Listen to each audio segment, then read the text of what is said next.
I'd like to taste the real Italian coffee, please. What is the real Italian coffee? L'espresso. In a capsule? Blended by the masters. Yes, Lavazza Espresso Italiano. A rich, full-bodied taste made from the finest Arabicas by the masters of espresso. Lavazza.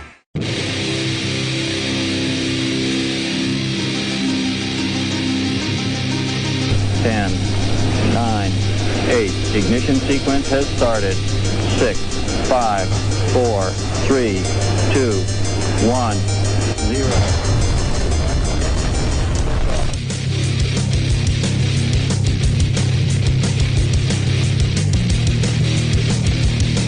You have entered Untold Radio AM.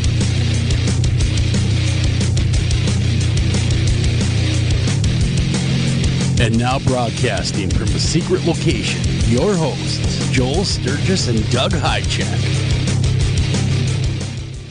And welcome to this edition of Untold Radio AM. I'm your host, Joel Sturgis. Right along with me is Mr. Doug Hychak. Doug, how are you doing? I'm doing good. Good. I'm good. Haven't seen you in a few days. A few days, and you needed the break. I mean, you know, it was nice. This much greatness at once is hard to deal with. Yeah, that's true. You know, you got to have the break. You got to have a little bit of a break. Hey, tonight we got a great show on tap. Our Micah Hanks on, Jeff Smith and Dakota Waddell on. Waddell or Waddell? Waddell. I always get confused with that last name. So they're coming back on. You heard them about 2-3 months ago. They were on, and they're coming right back. We talk about more Bigfoot and UFO goodness. So you're not gonna want to miss that. That's bottom of the hour, and a lot of ground to cover, especially with the UFO stuff that's going on. So get their take on a few things. So that'll be a lot of fun. So like I said, stick around. Bottom of the hour, we'll be talking with them. But in the meantime, Doug, anything new in your world? No, I finally got the dirt off my face from your. It was a great weekend. Your ATV ride. Come on, it was so much fun. No, it was good. It was fun. It was just. It was I warned Adam. I said, you've never done this. He's like, no. I said, prepare to eat dust for 8 hours straight. He got done. He goes, God, did you nail that? Well, it was. For anyone that doesn't know, we had an event this weekend. It was Helping Care Partners ATV ride. It was a lot of fun, and but the trails were horrendously dusty. Yeah, where we were, just horrendously. It rained. When is it going to rain, Joel?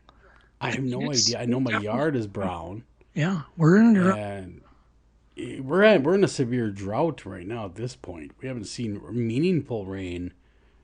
It's got to be at least 2 or 3 weeks since we saw anything really meaningful. Yeah. Every time I see a cloud, it just goes poof. Poof, gone.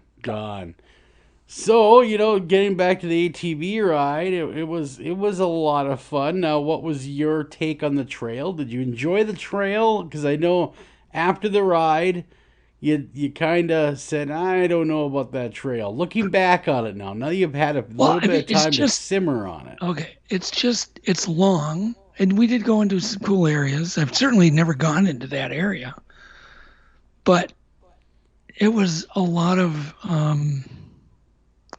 driving along gravel roads and cutting through cities, and you know what I mean. I was hoping, didn't expect, but was hoping it would just be right on through the woods. Just right, like making our own way with chainsaws. Yeah, but have you ever taken like Sioux Line North? Yes. TV trail? Yes. That one goes pretty well through the woods. Goes up, but it's really established though. Yeah. What do you mean established? It's not like you're cutting your own trail. No, you're not. No, we didn't cut our own trail. No, I have been on ATV rides where I brought the chainsaw with me, actually cutting our own trail. I'm talking about an established trail, but a little more shade. A little more shade than what we had? Yeah, we didn't have any shade. Yeah, the Sioux Line is a lot of fun. If you're an ATV owner and you've never done that run, it's quite the run too. It's over 100 miles if I remember correctly. 170 miles. It's 170 miles. So you can put Where does it end up? I can't remember what town it ends Leech up. Lake area, Walker probably.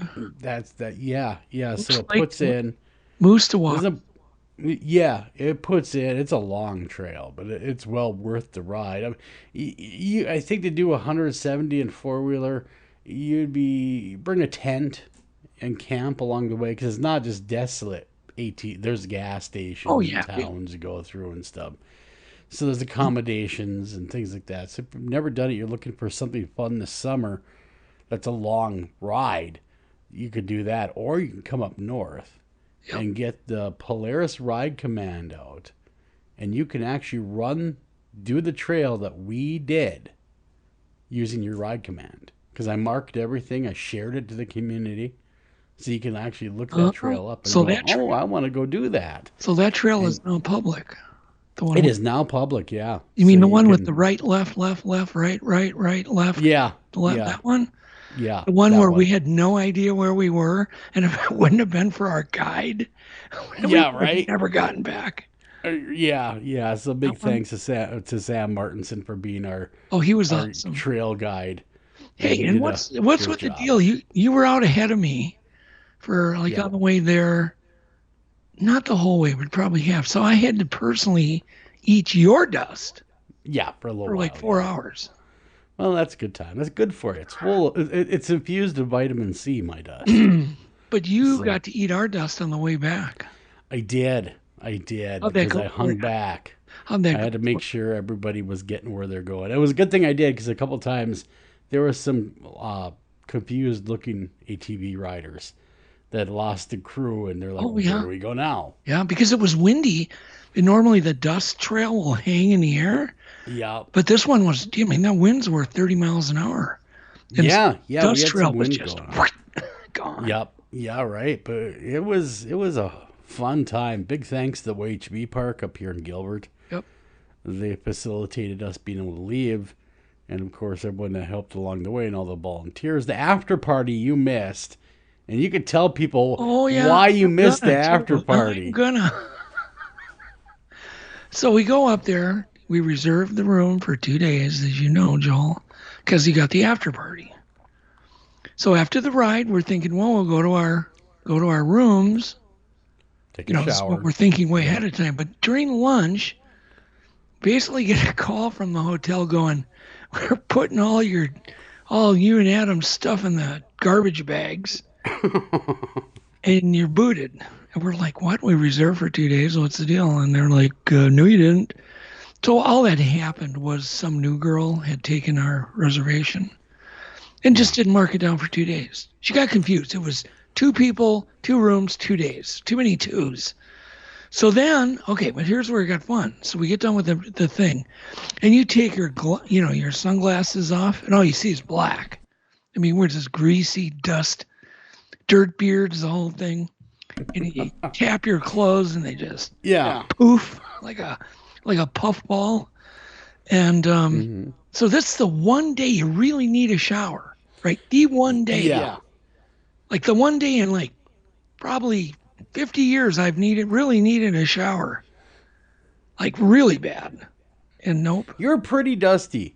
Yeah, dusty. I was dusty. At the end of the trail we talked, and you had dust. You had dust when you took your sunglasses off. You had 2 dust rings. You could just see it around your eyes. So it was bad. So then it was bad. So the joke was on Michael though, because after we got our stuff, we're like all nice to Mike. We're like knocking on his door. Can we use your sink? We destroyed every one of his tools with like black. I mean, we just destroyed his bathroom. Oh, that's funny. We were dripping brown. There was brown slime just coming out. Anyhow, but we sent him up a new set. We went to the front desk, said, "Hey, send up room, whatever.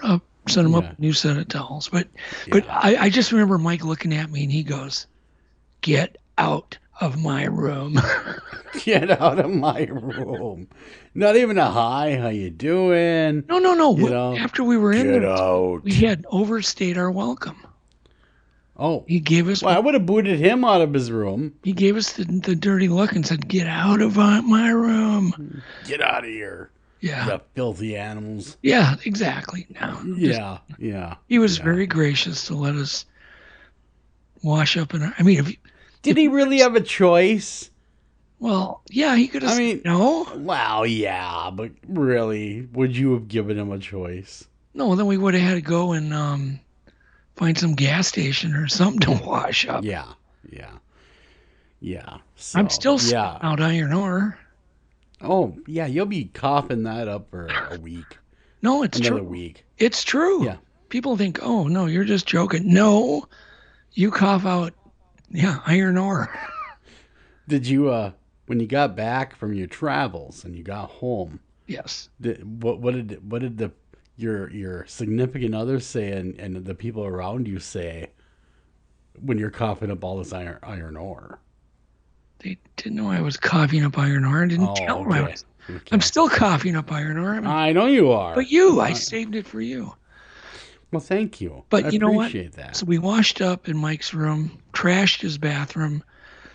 Then we went to Gordy's Hi-Hat up in Columbia on the way home.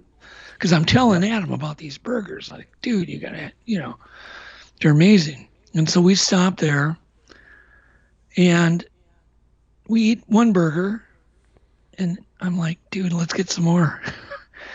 But he goes and orders more. Then he comes back and he goes, I'm really mad at you. Super mad at you. Wow. I'm like, what's the deal? He goes, yeah, I got a big bone to pick with you. He goes, you didn't tell me I had a big dirt beard. And he had I tried to tell him. Yeah. And he had two big pieces of mud under his nose. Huge pieces of mud. Oh, gosh. But I made him order. I made him go up there and order. So. Yeah, I would have too. He had to earn back some of those demerits you gave him. Oh, yeah. How did you hear about the demerits? He told me all about the demerits. Oh, my God. And so did you. He ended up with 20 of them. 20 demerits, huh? Yeah, and then at some point we figured out the true price of those demerits. We figured out each demerit was worth 97 cents because he had went in, I don't know, we stopped somewhere and he ran in to grab some pop, or he spent like $6. So I said, I'll give you 6 demerits off. So now we had an established, like cryptocurrency. Sure. We had an established a value to the demerits now. Yes. It's like debt. He has to pay back the demerits, yeah. but not with money. It's got to be like getting you a soda or doing something. Correct. Yeah. Or buy you lunch, or it's. Yep. Yeah, it still comes down to money. I told him at the end, if you want to just give me cold hard cash, I can forgive these demerits. To pay off the demerits? Yeah. His own friend, you'd have to pay off his friend to forgive him. Well, you wouldn't believe the dumb stuff. Oh my God, I could tell you dumb stories. Just, okay, like we went to go unload the ATV because we're tired. We'd now drove ATVs for 8 hours, drive home 4 hours, and then we get back and we're thinking, oh, we'll just unhook the trailer, right? We'll just unhook it and roll it into the garage and we're done. We'll just deal with the mess tomorrow. Yeah. Yeah, I got a bone to pick with you on the mess too. But anyhow, so. But me? Yeah, you. Oh, so me? Anyhow, why me? That's another story. But anyhow, so then we realized that he had put the front wheel on backwards. The front tongue wheel that you crank up so you can take the weight off the tongue. Yeah. He had put that on backwards, and my ATV was now strapped on with the front tire over that wheel. So now we couldn't get the trailer off my Jeep unless we unloaded 2 ATVs in the middle of the dark, getting eaten alive by mosquitoes. So how many demerits do you think I gave him then? Oh, at least 6 or 7. It was exactly 6. I said, dude, we could have been out of here in 2 minutes. It took us another, like an hour and a half to get all this done again. And then we had to unload them. And then you got to, just the, I feel bad for Adam. Oh, and then on the I way do. up, we had to play, trailer swap games because my trailer did not hold his other ATV. Gotcha. That's what you're telling me. I when tried you to guys tell him I arrived. don't have a side load, so if they're too long, we're not going to get two on there. Yeah. So then we had to find some other guy with a trailer that we could borrow. Someone I'm assuming Adam knew. Yeah, it was somebody Adam knew it. And they were along 38 miles out of the way. Yeah. So we had to deal with all that. Then the next So day we had to deal. Then the next day, what makes it funny is we had to reload. Of course, I was in charge of the wheel and put it the correct way. Reload the ATVs, tie down, the 20 tie downs or whatever. Yep. Which is it takes time. Go up, drop. Then we had to do the trailer swap again. But to get your trailer back. Yeah, but then before we did that, we had to go wash them because we want to return this guy's ATV. Yeah. And then we got done, and then we had forgot to give the guy his trailer light adapter. So Adam had to go back there again, like 40 miles from his house, return the trailer light adapter. My gosh. Never ended, Joel. Man, my night after the ATV ride was way less eventful. Yeah, just probably than just that. you just had beer and drank. And Yeah, we just got done. I jumped in the shower. We went to the after party, listened to the rock band Cut Down play, which they did a fantastic job. So you just jumped in the shower. I just took a shower. How come I couldn't jump in the shower? You could have came to my house taking a shower. Oh my God. That would have been a ring around the bathtub. Abe took one. I took one. Luckily, I have two showers, so I hope you took was one in one. before Abe. Well, no, I have two different showers. Oh, okay. Yeah, three actually. I have three bathrooms in my home. Yeah, well, Abe wasn't too dirty because he fell in the lake. Yeah, Abe wasn't too bad at all. But it'll be, everyone's invited for next year, already planning for next year. People are already asking, doing this again? Absolutely we are. And it'll be a lot of fun. We might choose a different trail next time. Yeah, we should. Maybe we'll make a weekend out of it instead of just a one shot. Let's go for mud, not dust. Yeah, we're gonna try to find a trail that's not so dusty next year, provided that rain wants to cooperate with us. Some of those hills were really cool though. That had that like river rock on it. Yep. That Yeah. were really high, and then they were high and curvy. Those were Yep. fun. Yeah, those were kind of. Yeah, those are the ones you don't want a passenger on the back of your wheeler when you climb. No, you'd never make it. I don't think you'd No. make up one of those. No. hills. No, it takes a little bit of skill to get up those hills. Yes. And, picking your spot. And Do you stand when you do things like that? Go up those hills and lean forward? No, You I just lean sit there. forward a little bit. I just sit there. I know where to go though. No, I've been I doing like that to stand hill. because it just feel like you can lean a little bit. And you can, Yeah, no, I understand that too. A lot of people do, others don't.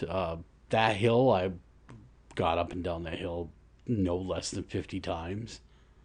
So it's just kind of old hat, you know what I mean? This is where you go, But anyhow, it was a lot of fun afterwards. Like I said, we had the rock band playing. We had a lot of people show up. It was a ton of fun, and then it was time to go. And man, was I tired by the end of the night though. I after wheeling all day and then partying all night, when it was time for bed, I slept like a baby. Let me tell you. And but more importantly, we raised a lot of money for Care Partners. That was the charity we were doing, and I still got to check in tomorrow. Oh, thank you, sir. I appreciate that. Yep. And then we raised them a lot of money, and when that could give, they gave, and I think we ended up that just the party alone. It was, what did we get out of there? Just for the party, $1,300. Yeah, it's good. And then between the ride and everything else, yeah. So it was a good turnout, a lot of fun, and I really enjoyed hanging out with you, Doug. It was a lot of fun. We had fun. Yeah, we had a lot of laughs. Yeah, we did. It doesn't have to be just for a ride. You can come up anytime and go four-wheeling. Yeah, let's do that. I want to anytime you explore some of those cool lakes you have, those pit lakes. Yeah.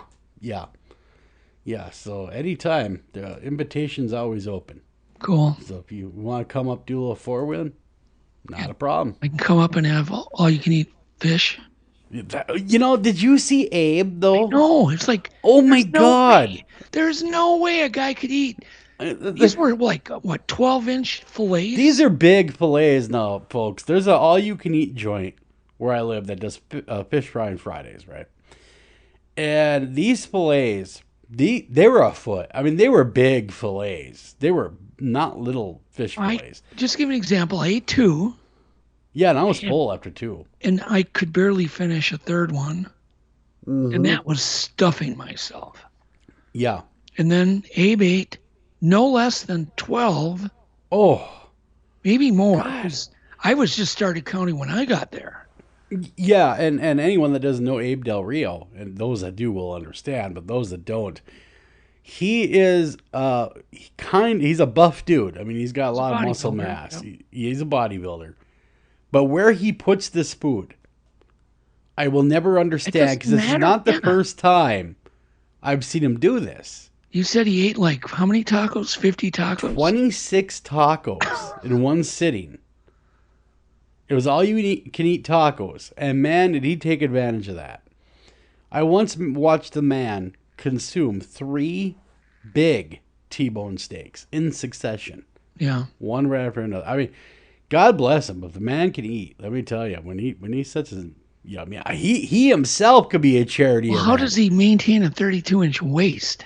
I think it's just working out constantly. I know, but it must something. It must squeeze the. It must. If I ate 12 but he also of fish, we would look like we had beach balls in our. Right, and I don't know if you saw, but Abe also made a really nice video that was shared on Facebook. Yeah. He did a really nice job. I didn't see when did he post it? It's posted now. You can go over to the first annual Jim Sturgis Memorial Fun Run. It's posted there for the ATV Fun Run. It's posted there. That I posted to my timeline. I'll post it to yours as well, Doug, so people can see it. I'll tag you in it. Oh, and he did a really nice job of putting that thing together. And it was a lot of fun. A lot of dust, a lot of fun. But it was great having Adam up. He added a lot of fun to it. Smiley Adam. Smiley Adam. And you made new friends at the restaurant. Yeah. I don't even know how that even happened, but there they were. Yep. He made friends with them. Then I felt obligated. I thought, heck, I'm going to buy everybody's dinner. Yeah. Right. So, that happened. You're in debt. You know what I'm talking about to that one guy. Yeah. But we won't mention that. But you are in debt to that guy. 76 cents. Oh, gosh. Really? We're still going to dwell? Okay. 76 cents it is. I will find him now. It's going to become my life's work. Yeah, you owe him to find this guy and give him his 76 cents. Yeah. Someday you will run into him. Well, have to pay someday I will, and hopefully there's no interest on this 76 cents. I hope not. Hopefully it's not 76 cents every day. We're in hyperinflation, so. We are. We are. Times are tough. And shortages. Oh, my God. I mean, they're hearing about chicken shortages now, and there's beef shortages, of course. Because do you think any of that's real, though? Or do you think it's artificial? I don't know what to think. To me, it's bizarre. It's like, how can a supply chain just dry up so quick? It doesn't make sense. Right. Okay. Do you remember the gas thing? The gas shortage? I do. Okay. I do. Oh my God, the gas shortage. Yeah, but that was raw crude oil that got cut off for whatever. I don't know how many days, 10 days or whatever, 8 days. But they've already got, 6 months of raw crude stored. Oh God, yes. And the finished gas has to be refined, and they have that stored all over. Yes. So how did it instantly cause this? I don't know. I was thinking that same thing to myself. Don't we have a Federal Reserve for times like this? Well, we do, but the point is it wouldn't matter if the crude was not coming in. Yeah. Because we've got crude stored all over the U.S. That was just at one company, and it was just one company, one pipeline. Yeah, I don't know. That was being affected. I don't know. Several pipelines. Wasn't it funny though? Gas prices went up, and they didn't. It did. They did. They spiked up pretty high. Yeah. And maybe that's what the whole point of it is. It could be. I mean, you know, some people have said it's because of outside interference, the hacking going on. Others have said there's a bigger motive behind it. Yeah. You know, which I tend to believe that there's something more afoot than just the hacking. I don't know what to think. All I know is if our supply chains are this fragile, that is ridiculous. It's a wake-up call. It really is. It really is a wake-up call. I mean, did you know that all of our antibiotics are made overseas? I didn't know that. I didn't know that until recently. I didn't know that all this, you know, all the medical PPE was all made overseas. Yeah. You know, those are things that you think. See, but we have 3M right in our state. I know, but that makes the lion's share. Yeah, but do they just get it made overseas because of labor? Which is ridiculous. See, now that's the weakness, though, and some would say of America, is we outsource everything we possibly can.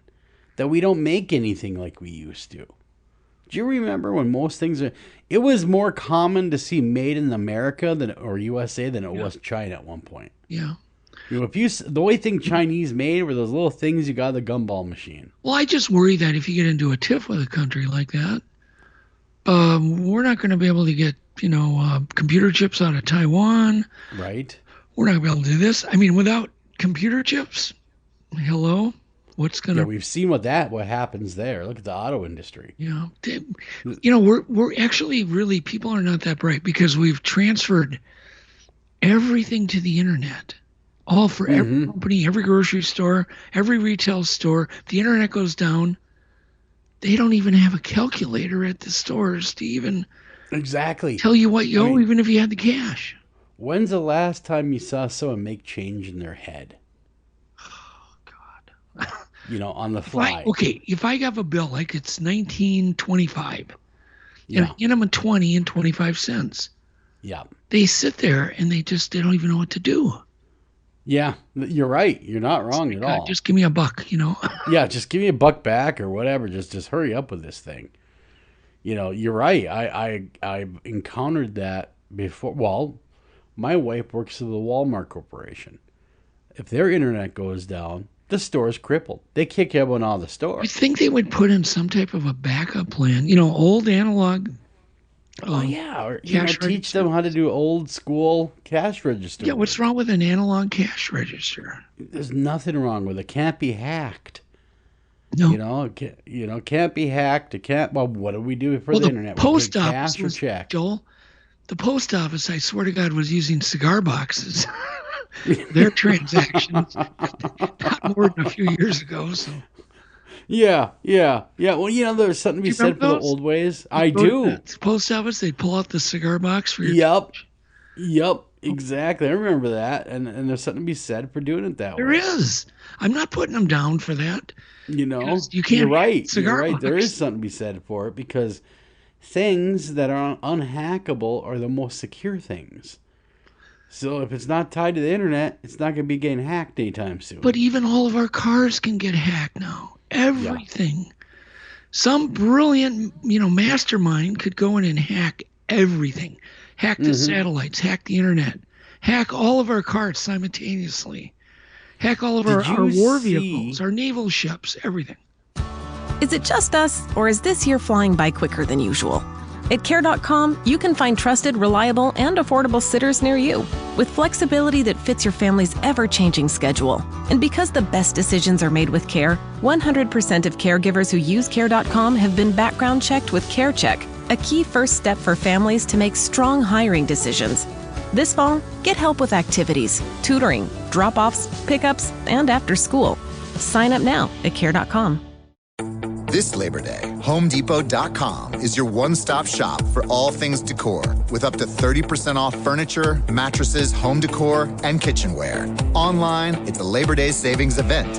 Out there, it's a whole new way to enjoy your space. Whether it's finishing touches or a total transformation, find everything you need to make your home feel more like home at HomeDepot.com/decor. Free delivery on select items $45 or more, U.S. only, valid through September 15, 2021. What? Did you see the demonstration when they hacked the Tesla? With that, I was watching a video, and there was a guy that has a Tesla, and he had it on the auto drive, and a car pulled up next to him because it had Wi-Fi, and they were able to communicate with his car. They took control over that Tesla. Yeah, that's scary. And it was going where they wanted to go at that point. Yeah. Scary, man. I'll tell you. We've just gotten too trusting and too networked, I guess. If we need to start unhooking. Yeah. Do you think though that the I don't want to say youth, but really us too, our age brackets? I'm in my mid 40s, and I'd wager that you're in your late 50s. Could our generations survive unplugging if we had to? Well, no. Even if they have a backup. Yeah, because we're so used to the internet now. And why don't companies have all their data stored on other computers, waiting in wait? Mm-hmm. And if somebody hacks them, they just disconnect from the internet. Why are they not making a hard copy of their own data and putting it in a file cabinet somewhere? Yeah, my company does. We put everything in a... it's backed up at the end of the day, every day. The most I could ever lose is one day. Yeah. Which would be horrible. For those, it would be, but it wouldn't be catastrophic like it would be if you lost all your logs. Yeah, exactly. Exactly. You're right. That's the smart way to do it. We got to run a break. When we come back, we're going to be talking with the guys about UFOs, Bigfoot, and all sorts of paranormal goodness.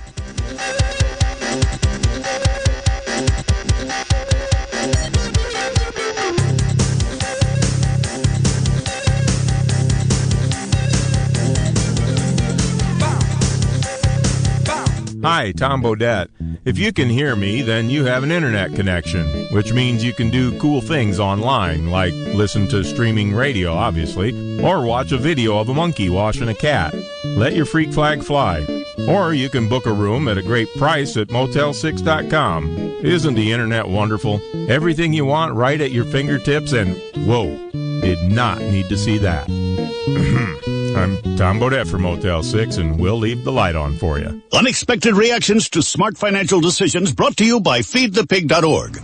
Well, I finally did it. My student loan is totally paid off. I can't believe it. I can't believe it either. I paid more than the minimum each month, and soon enough, it was gone. So you're just giving up? Giving up on what? The life of luxury. Egyptian cotton, caviar Thursdays, designer everything. What are you talking about? Our plan. What happened to winning the lottery and mastering the art of the perfect mimosa? Hosting galas, wearing enough jewelry to require a bodyguard, vacationing in the French Riviera, and then buying it. I just thought maybe it was time to prepare for my future. You know, set some financial goals, make some smart investments, open a 401k. Financial goals? Investments? A 401k?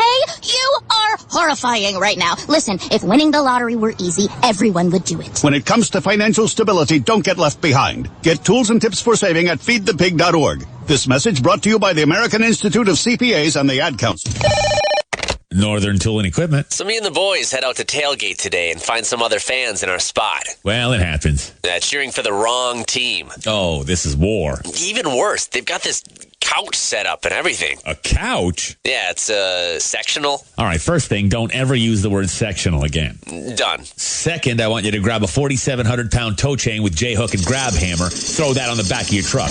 Got it. Now you're going to Hail Mary the J-hook over the end of that couch.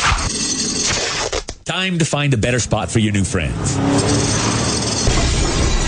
That should do it. There's no problem a little horsepower can't solve. Northern Tool and Equipment. Taking a family of 5 to the amusement park can cost a small fortune. Oh, yeah. So to save some money, we thought, hey, let's bring the amusement park to us. Yeah. Go ahead. All right. Step right up, young man. Are you ready to ride the wacky waterfall? That's just the bathtub with the shower head running. Nope, it's the wacky waterfall. It's the shower, Dad. Waterfall. Wacky. There's an easier way to save. To get a free rate quote, go to geico.com. Then buy online, over the phone, or at your local Geico office. Green light. Hey, girl. School zone. I'm getting hungry. Car changing lanes. You want to meet me for pizza? Stop sign. Intersection clear. Yeah, street. Pizza sounds good. Ballin Street? Girlin Street! It's hard to concentrate on 2 things at once, like texting and driving. Stop the text, stop the wrecks. How will you stop texting and driving? Tell us at stoptextstoprex.org. Brought to you by the National Highway Traffic Safety Administration and the Ad Council.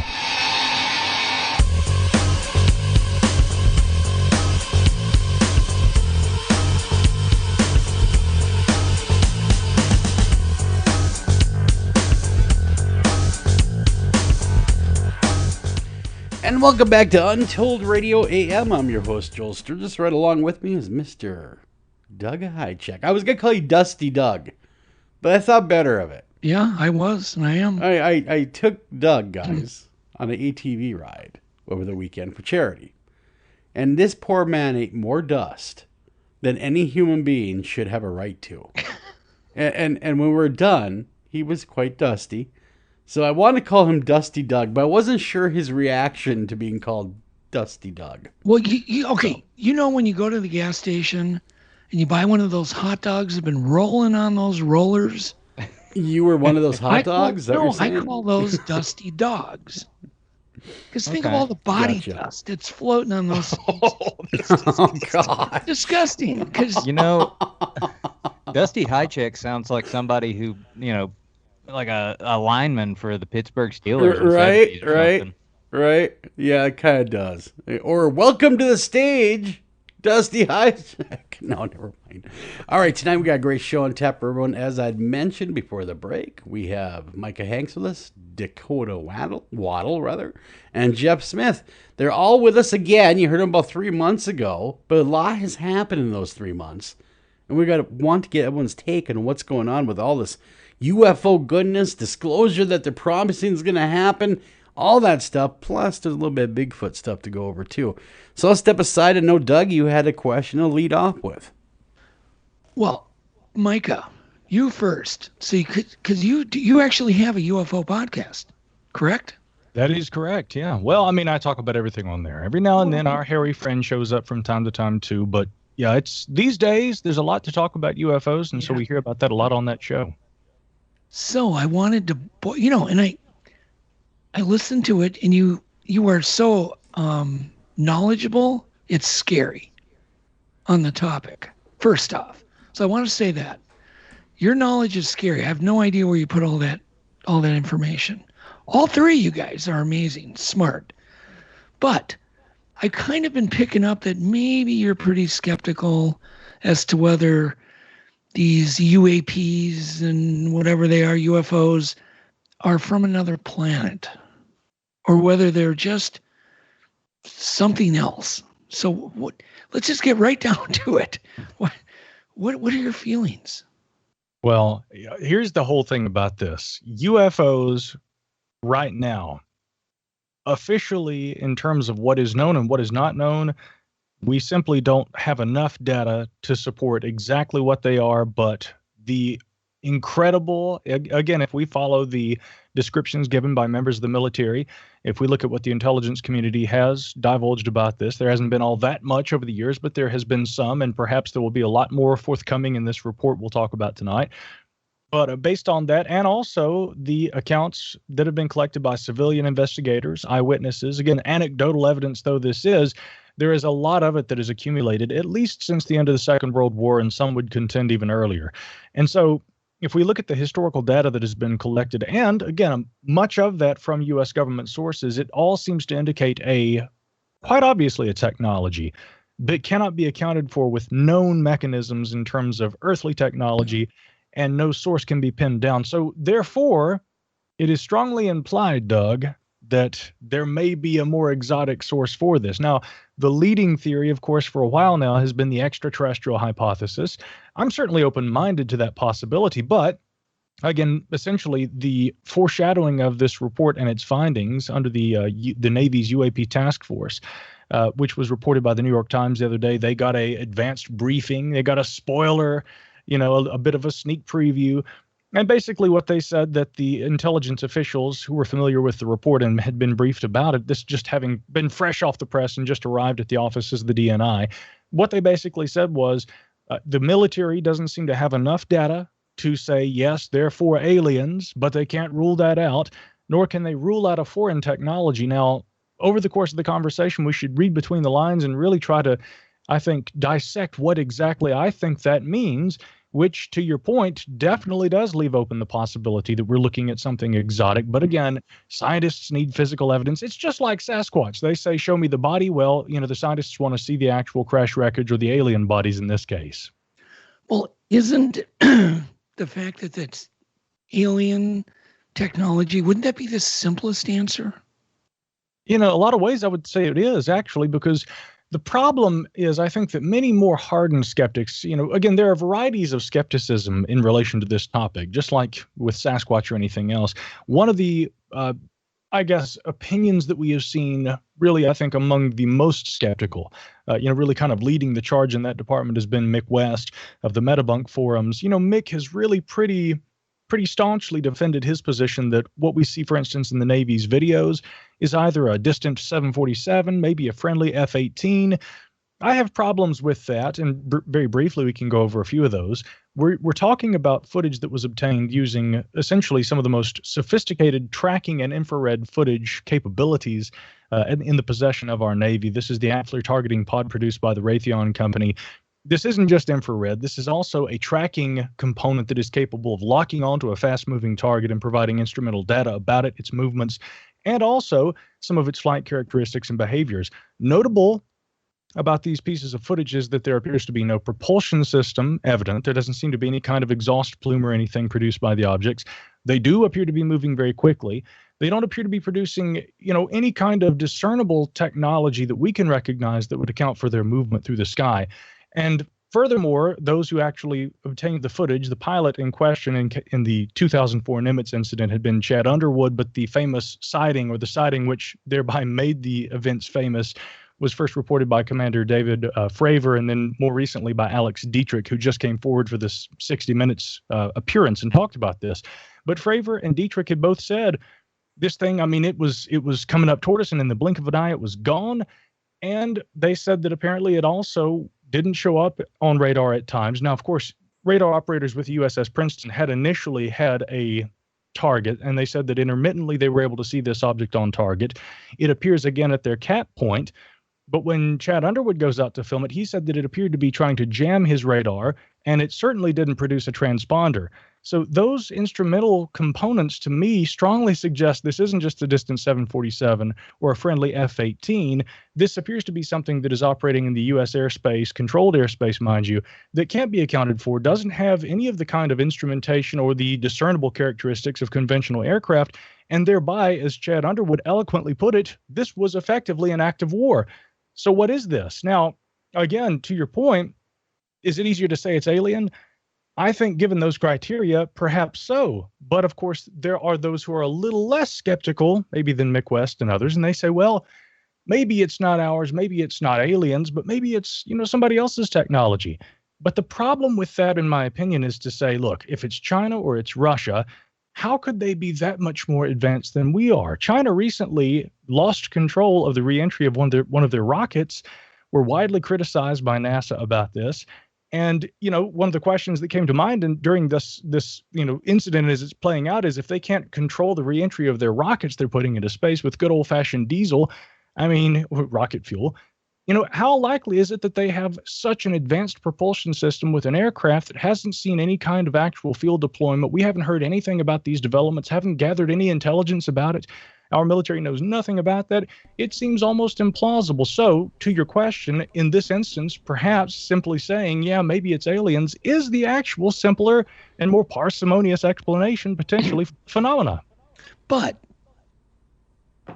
this is not, just because the Navy, releases a few clips of footage, there's been footage gathered for, since the film camera was invented. Both stills, film, 16 millimeter, 8 millimeter, then video. There's thousands and thousands and thousands of these videos. I've seen UFOs. So I get kind of like you're putting all your eggs in the basket of these few clips. And I don't think that's the way to go. Sure. That's the other issue, too. I think everybody is so focused right now on the three primary pieces of footage. Now, keep in mind, in years past, there have been others. There was, for instance, I believe it was obtained by maybe I'm trying to remember which actual agency obtained this, but Department of Homeland Security, I believe, and it was filmed near Aguadilla, Puerto Rico. There was another piece of footage that came out a few years ago that was filmed in South America. There certainly have been other pieces of footage that have come from official government sources around the world. And, then of course there are also the civilian photos and videos that have been made. But again, the sum total of the evidence to me, broadly and spanning several decades, is far more impressive than just these 3 pieces of footage. One question is, why is there so much focus on those pieces of footage? But I really think it all comes down to a few things. One, with the New York Times reporting in 2017, with the first public acknowledgement of the Advanced Aerospace Threat and Identification Program, otherwise known as ATIP, headed by former Special Agent Lou Elizondo. This, of course, coinciding with the release of these videos, really, I think, made a big splash. It was the shot heard around the world, in essence. And everybody's going, okay, we've got these videos and this in association with what is now publicly known, but what previously had been a secret Pentagon assessment of UAP.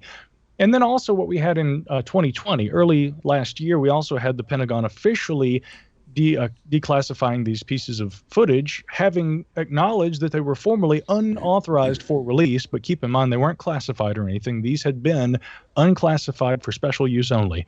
These 3 pieces of footage are released into the public officially by the Pentagon, who at that time provided a very brief statement, as they always do. But what they said was, listen, we classed the objects in these pieces of footage unidentified. The response at that point was far less incredible because it wasn't leaked information. It wasn't a big reveal. Yeah. It was the Pentagon stepping right out into the open and saying, okay, here's what we got. You guys have seen these already.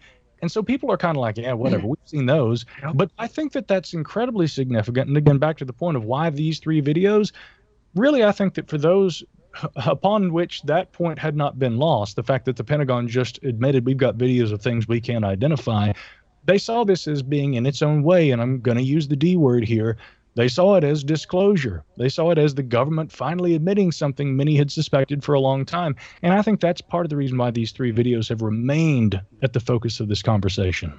Yeah, no, that's the cool part.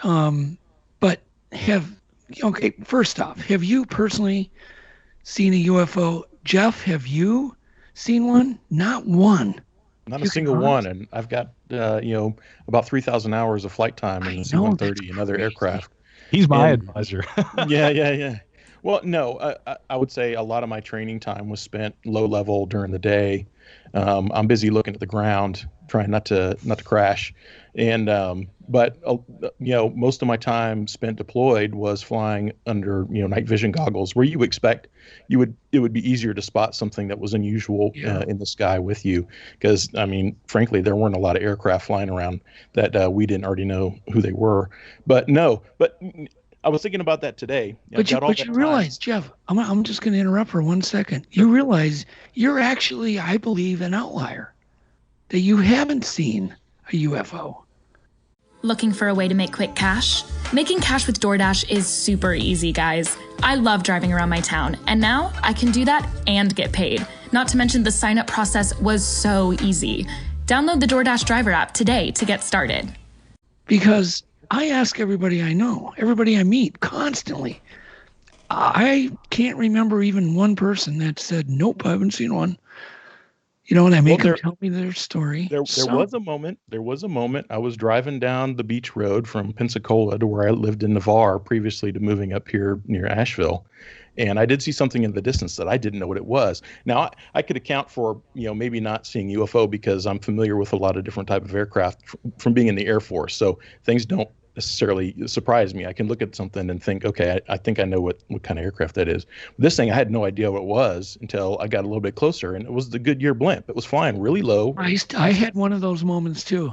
But for a moment, I'm like, what in the world is that? I'm not used to seeing blimps in the sky. I'm used to seeing other airplanes in the sky. So that threw me for a loop. But I was coming back to the point I was going to make earlier. All my time in the air, as a navigator, looking out the windows and stuff, looking on my radar, which wasn't very fancy, but still, I liken it to hunters who are out in the woods all the time, all their life, they say, and they never see a Bigfoot. Not everybody's going to have that opportunity to see something like that if it's out there. Well, how do you explain? I met one other pilot once His name is Alan, a very good friend of mine. We've done tons of science projects. He was a scientist, owned a lab up in northern Minnesota, did water research. They did, like water analysis of pollution. And I mean, this guy, but he was highly trained in everything. Also, he was an early member of Project Blue Book. He actually worked under Hynek.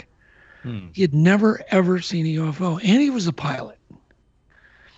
And one day we were, talking about UFOs again, and I said, hey, if you want to see a UFO, just come over to my house.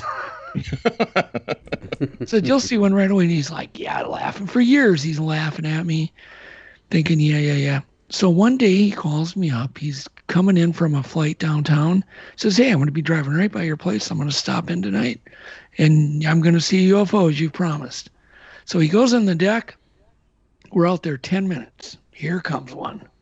Right over the roof of the house, right across the lake, right above us, and stops.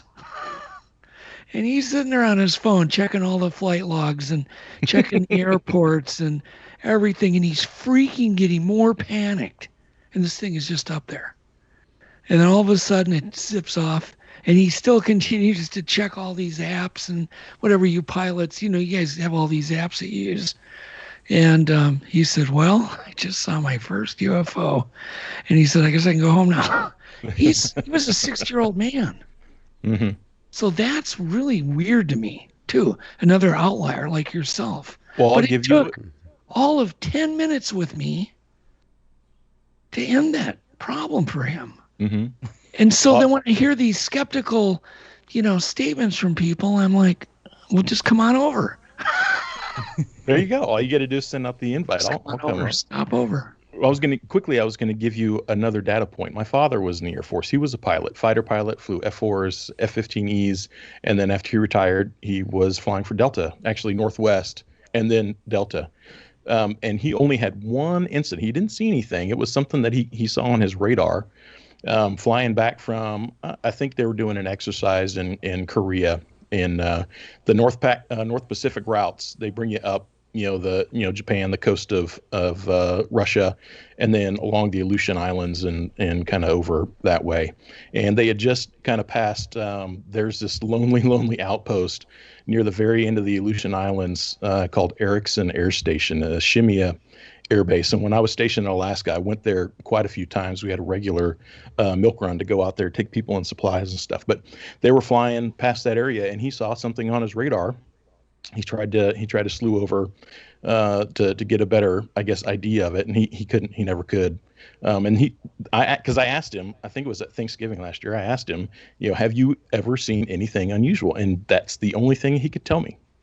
So there's another outlier for you. Yeah, no, I'm not saying they're not out there. I just generally I find more people have had sightings. Mm-hmm. Some are fantastic. The last guy I asked, he said, "Oh my God, there was this giant thing. It was the size of a Ferris wheel over the ocean, and it tilted and it did all this, put on this big show, and then went right underwater." That's a fantastic UFO. You're not going to mistake. When you're right under something like that and it goes into the ocean, kind of hard to poo-poo that one away. And this guy's also a scientist, right? He's a medical doctor. But you get to these kind of those that have and those that haven't. Yeah. In other words, it's almost like two groups. Have you ever thought about that, Micah and Dakota and Jeff? That there's actually two groups of people out there? It's something that I never hear talked about. Yeah. Those that see and those that don't. Sure. I must be in that camp that doesn't see, though. Right. Because I've never seen one. I can't come out and say that, I can put my finger on oh yeah, I've seen a UFO. I've been lucky enough in the past 15, 20 years playing music and stuff. I've drove to or through every state. And I've seen some weird stuff late at night. Now, that could be too much caffeine and nicotine or not enough sleep. But especially out west, I remember, specifically, we were driving through the night through either Arizona or New Mexico or something. And you can see so far out there, maybe. So I'm not going to say that I've seen some stuff that I can't explain. And sometimes I just kind of leave it at that. My mindset about all of it is less about Micah is your guy for ufology for sure. Like he and I have like talked about it for years, and I've learned a ton from Micah, but it's always been kind of outside of my wheelhouse. But I think more. When I think about things like this, I always think much more about like the possibility of life in the universe, as opposed to me sitting and going, oh well, what about this and what about this? And it's more just thinking scientifically and statistically. There's something else out there besides us. Well, and also I want to qualify what I mean by UFO sighting, because there's so many definitions. I'm not talking about a little twinkly light up in the sky that's darting around, or one that's sitting there, and I'm talking about close. I mean, I've had 2 UFO encounters within 6 feet, broad daylight in one case, witnessed in by 2 people. Those are, to me, the real type of things that are really hard to explain. Sure. When you're not seeing wings, you're not seeing any kind of propulsion, there's no noise. It seems to be intelligent, seemed to be checking me out, which was really interesting. It could have been checking Yvette out. But the point, when Alan saw his, it was definitely a UFO. He knew it was a UFO. It was low, maybe 50 feet above his head. Yes, it was dark, but he could clearly see this was not an aircraft. And that's what I'm talking about, a UFO, not a faraway light that, could be affected by atmospheric, heat rising and twinkling. You know what I'm talking about? Like Dakota may have seen, if it was far away, the desert and heat can do a lot of weird things to light. Joel, have you seen a UFO? I don't think we've ever. Yeah, I've seen a couple of them. So you have? Yeah. Close? Yeah, both of mine, both of them very close, and both of them over Lake Superior. Oh, okay. Great Lakes. Very, very strange. But you could tell. But what I'm asking, Joel, you could for sure tell they were something out of this world. Oh yeah, one was so close I saw the windows on the craft. Yeah. Okay. It was that close, and it was not an airplane. I could tell you that much, unless they make them now to look like saucers. Yep. My first one was the typical flying saucer. It was the weirdest thing. I actually looked at it, and it was maybe 14, 15 feet above Lake Superior.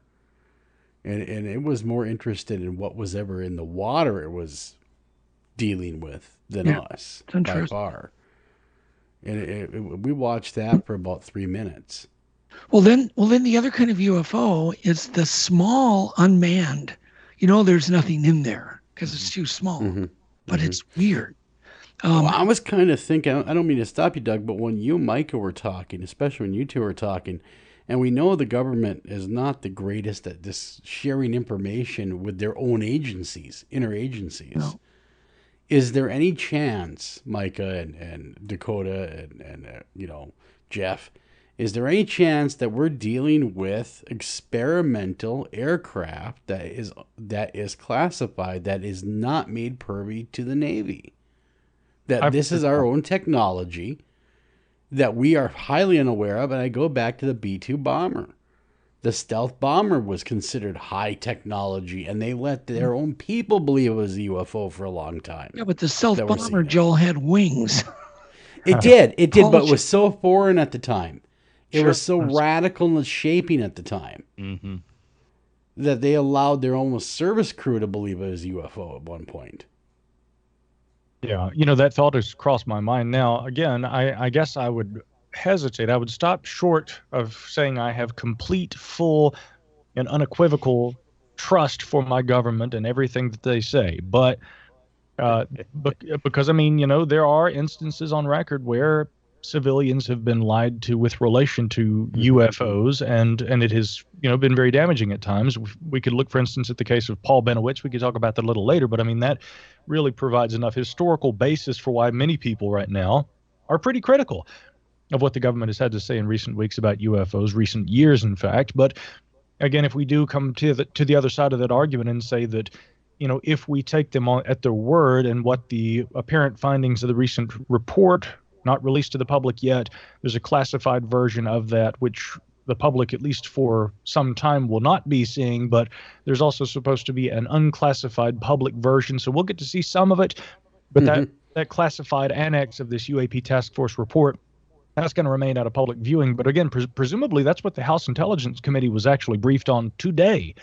They actually received a briefing both from the Navy and the FBI on some of the findings of this report, and this was a classified briefing. So, I mean, our lawmakers on Capitol Hill are now being made aware of a lot of what's happening and what has been found.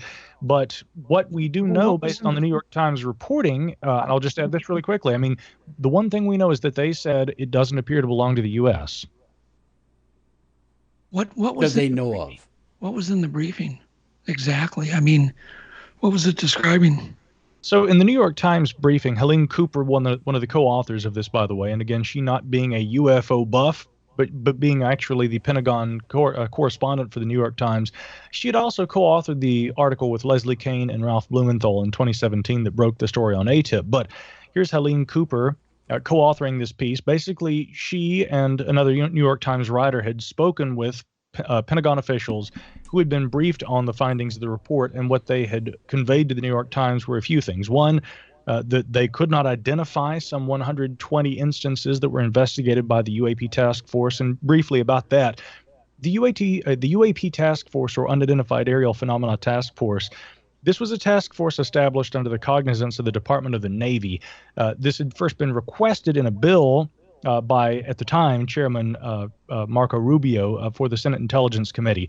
And they had put forward a bill requesting the establishment of a task force that would look at these UAP incidents. With the passing earlier this year of the Senate, actually it was the Intelligence Authorization Act of 2021. With the passing of that bill, it essentially gave the green light for the UAP task force to begin its work, and they were given 180 days to complete this report, and that deadline would have been June 25th. Now, there were a lot of indicators that this report might not arrive on time. It appears, apparently, based on the briefing that occurred on Capitol Hill today and also the previous reporting by the Times, that indeed the report is complete. We're probably going to see it any day now. But that said, the report's findings, when presented to the Director of National Intelligence and then officials who had been familiar with this, they spoke with the Times, they conveyed a few things. One, of the 120 incidents or so that the UAP task force analyzed, some of these were believed to possibly be Russian or Chinese technology. A number of them could not be identified. Now, that's very ambiguous. They didn't say aliens. In fact, they said there was no evidence that said that this is unequivocally extraterrestrial technology. But they said that by virtue of being unidentified, they also couldn't rule out that possibility. What they did say, though, is, and they emphasized this point, U.S. officials, when asked if it was our own technology, they unhesitatingly said there is no indication whatsoever that this is any kind of technology of ours, but we don't rule out China or Russia.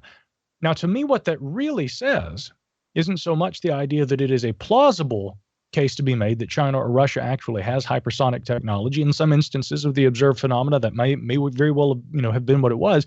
But my interpretation is that in order to try and understand what we're dealing with, they can't say exactly what it is. They have to say it's unidentified. But what they're saying when they think it could be China or Russia really is this appears to be a technology that we can't identify. Is it just us, or is this year flying by quicker than usual? At Care.com, you can find trusted, reliable, and affordable sitters near you, with flexibility that fits your family's ever-changing schedule. And because the best decisions are made with care, 100% of caregivers who use Care.com have been background checked with CareCheck, a key first step for families to make strong hiring decisions. This fall, get help with activities, tutoring, drop-offs, pickups, and after school. Sign up now at Care.com. As a parent, no 2 days are ever the same. At Care.com, you can find trusted and flexible sitters to help manage your family's ever-changing schedule. Care.com can even help you out with housekeepers, dog walkers, senior caregivers, and more, so you can find care for all you love. And 100% of caregivers who use Care.com have been background checked with CareCheck, a key first step in hiring confidently. To get the help you need to make it all work, sign up now and find a great sitter at Care.com. And really, they can't attribute it to China or Russia any more than they can attribute it to extraterrestrial flying vehicles from Zeta 2 Reticuli, but they can't rule out that possibility. That, in essence, is what's really being said. And so the big takeaway for me from what the New York Times has, given us advanced reporting on about this report is that when they are saying it could be China or Russia, they're really saying it appears to be a technology of unknown origin. And those are the main findings of this report. But again, I eagerly await, like so many other Americans and people all around the world, this unclassified version, what little scraps they're going to toss our way. I'd like to see what they've found. I really would. Are they going to be putting out a bunch of reports with redactions, with the blackouts? Yeah, I mean, almost certainly. In fact, I mean, we already know that based on the classified nature of the briefings that occurred today, that some of the information in the report, and you got to keep in mind, again, the data that purportedly has been drawn upon by the Navy, who was tasked with its task force for looking at this. I mean, we know the FBI was involved because, of course, the Bureau was involved with the briefings today on Capitol Hill, but we also, my understanding would be that, of course, the Navy, the Air Force, probably other branches, the military, if the Army had information to supply. I doubt that the Space Force does, only on account of their newness. They're fairly new on the block. So, but intelligence agencies, probably the National Reconnaissance Office, we probably have information from the NSA, we probably have information from National Geospatial Intelligence. There are a variety of different agencies that no doubt were supplying information about what data they have collected. And probably that data, not on account of the fact that they're actively pursuing information about UFOs, we're probably talking about radar systems, possible visual tracking capabilities like with the Raytheon Zat-Flare targeting pod used by the Navy, but also, satellite imagery. Former Director of National Intelligence John Ratcliffe on Fox News fairly recently, speaking with Maria Bartiromo, had kind of just out of the blue mentioned that we have satellite imagery that appears to depict this phenomenon. And there was a very lengthy article that appeared in the New Yorker that by what was his name? His name slips my mind at the moment, but I'll get it in a moment. It was Micah, stop. Yes. That was the first person that ever slipped your mind in your entire life. Say what? Market. That was the first person that ever, market, that had ever slipped your mind. Yeah, it might actually be, but it'll come to him in a moment. Gabriel, something Lewis Krauss. I believe it. Yes, See? Lewis Krauss. You remembered. So, yeah, give me a second. Always Jeff, get it. unmark that. Yeah, mark it. Okay. Would you write that down, Jeffrey? I once thought I was wrong, but I was wrong about being wrong. Well, he was over there flipping through the Rolodex, like, I got this. Yeah, Lewis Krauss is Gideon. I'm sorry, it's not Gabriel. Gideon Lewis Krauss. Goodness, now I've got it. Okay, so full recollection. So Gideon Lewis Krauss, though, in his article in the New Yorker, he had mentioned that people he had spoken with in government were a little teed off that Ratcliffe had talked about these satellite images. And so, and again, if anyone who hasn't read Lewis Krauss's article, I mean, it's well worth the read. It's lengthy, but I mean, it's probably the best summary of the UFO situation as it currently stands. But again, it seems to be that people weren't very happy that Ratcliffe had come out and said we've got satellite imagery that shows these things. And so, again, with all the intel that was provided to the UAP task force, it's no surprise that some of that information won't make it to the public, and really the intelligence agencies would rather the public not know what they have and how they obtained it, but not so much probably because it has to do with UFOs. They want to protect their ways and means. Sources and methods. Sources and methods, exactly. That's exactly what it is, Jeff. Yeah. Okay, well, let me just throw this out. All of these craft, even the ones that, they released the footage on, certainly demonstrate anti-gravity. The witnesses, if you can believe the airmen, the radar, it's, these things were just, there's no propulsion system, no heat, no this, no that. So it's got to be anti-gravity. And that would mean if it's from here, China or Russia or whoever has conquered anti-gravity. I mean, that's the bottom line. And if anti-gravity is conquered, do you really think they'd keep it secret? I don't know. I don't think they would. I don't think they would. Why? I think it'd be in Popular Mechanics. Sure, too many bragging rights would be associated with that. Yeah, exactly. Yes, hello, comrades. I mean, just because you admit you have something doesn't mean that you're going to turn over the technology to your fellow countries. Only if part of second 5-year plan. Yes. First 5-year make potato. Second 5-year anti-gravity. But, it's also funny. Nobody has even falsely claimed that they've had anti-gravity. Like North Korea. You would think that they would just go, hey, we've developed anti-gravity. Yeah, but by the way, yeah. Well, yeah, and that's an interesting point too, by the way, because I think that really you guys are right. If Vladimir Putin, I mean, I watched that entire press conference today following his summit, the meeting between he and Joe Biden. And because in addition to UFOs and Sasquatch, I also watch all geopolitical global affairs. I keep, a finger on the pulse on everything that's happening if I can. But I'm watching that and I'm seeing the international press and their response to Putin and, a few takeaways from Putin. Putin basically having been kicked out of the G8 and it's now the G7. Russia, of course, is kind of like the kid who's not allowed on the playground anymore, but they want to be able to maintain an international presence. And so one of the big takeaways from that press conference today had been, look, here's Putin, and he is going out of his way, spending close to an hour taking as many questions from international reporters as he can, and at times even saying, let's go to one of the international reporters. I mean, he is trying to get more of the international community. Now, I'm not trying to make a case that Putin's a great guy by any means. I think that this is very much strategy on his part.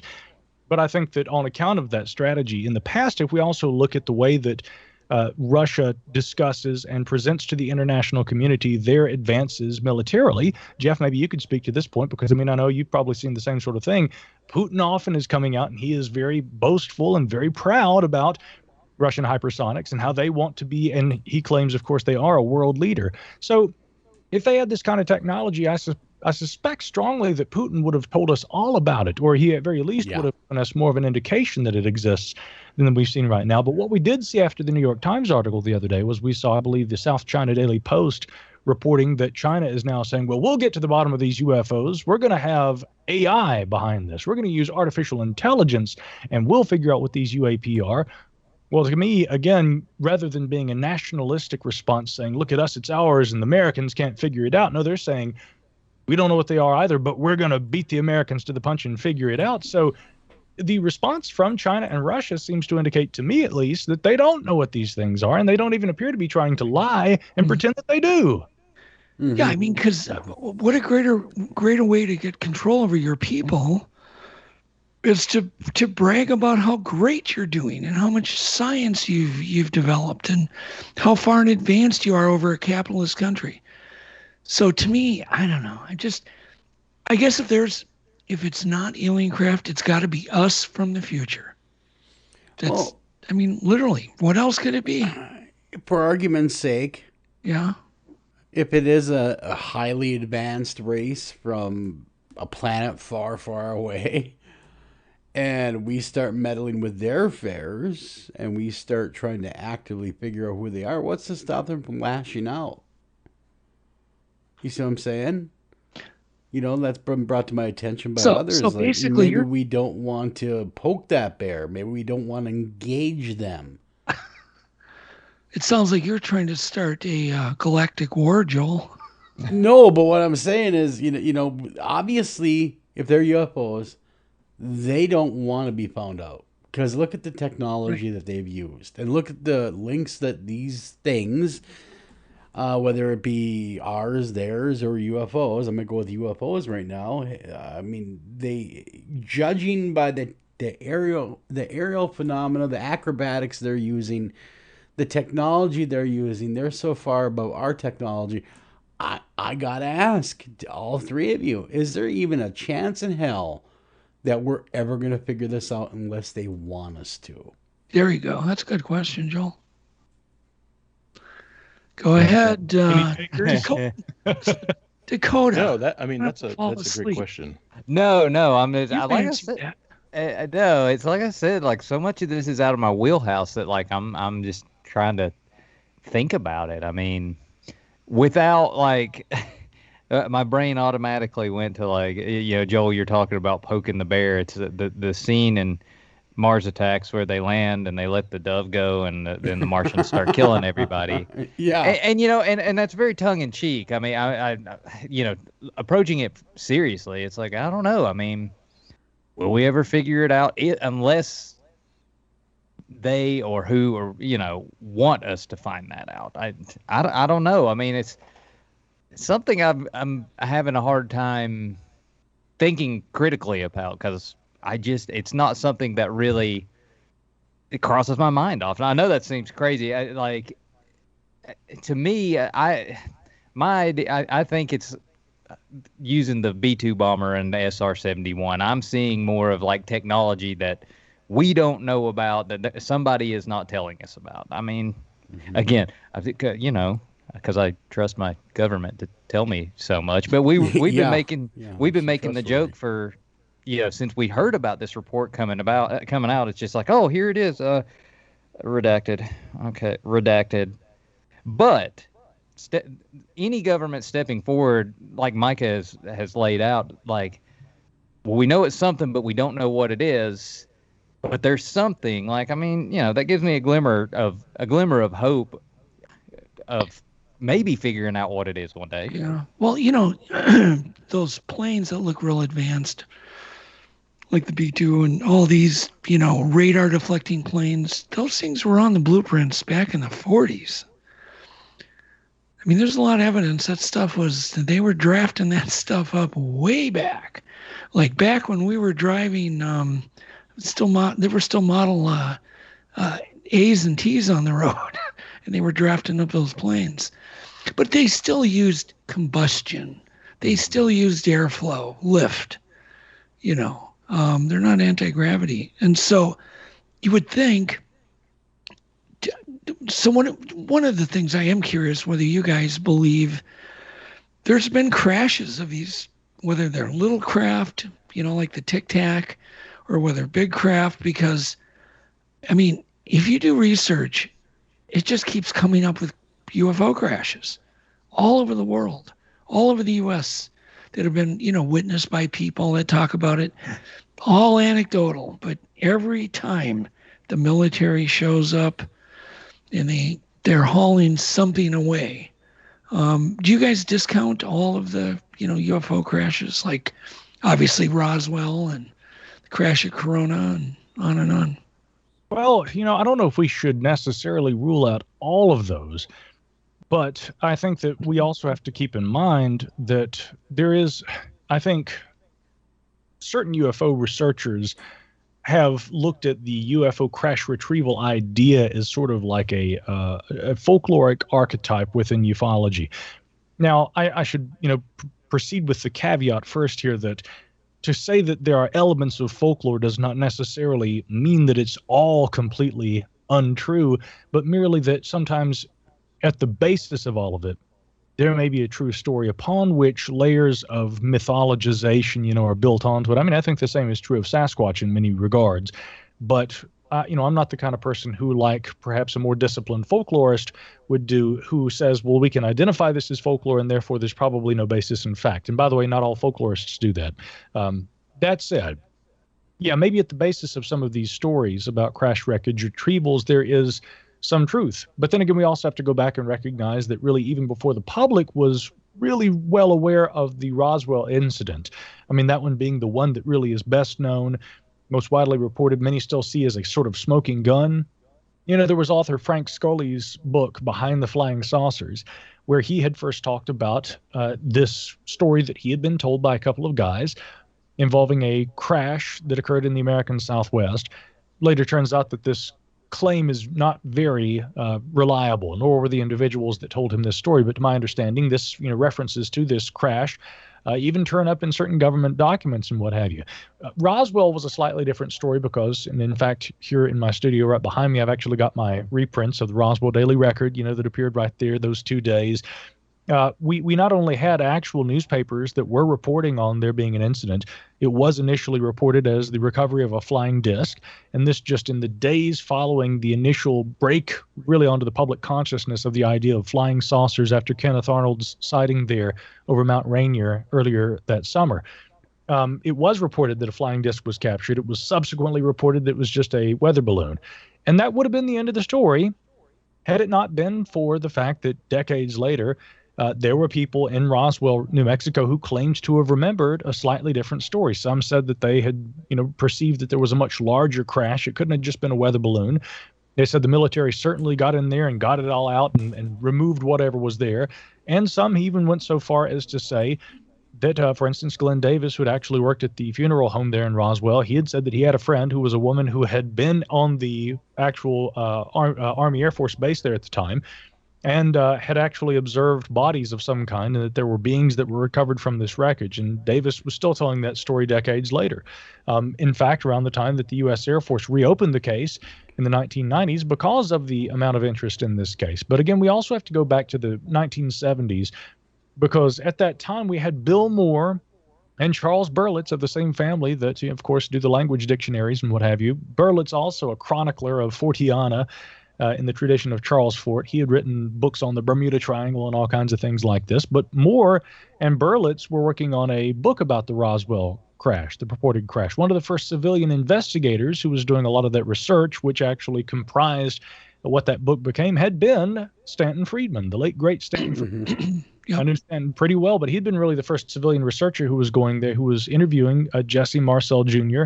And others who said, yeah, we remember something, and it certainly wasn't what the military said that it was.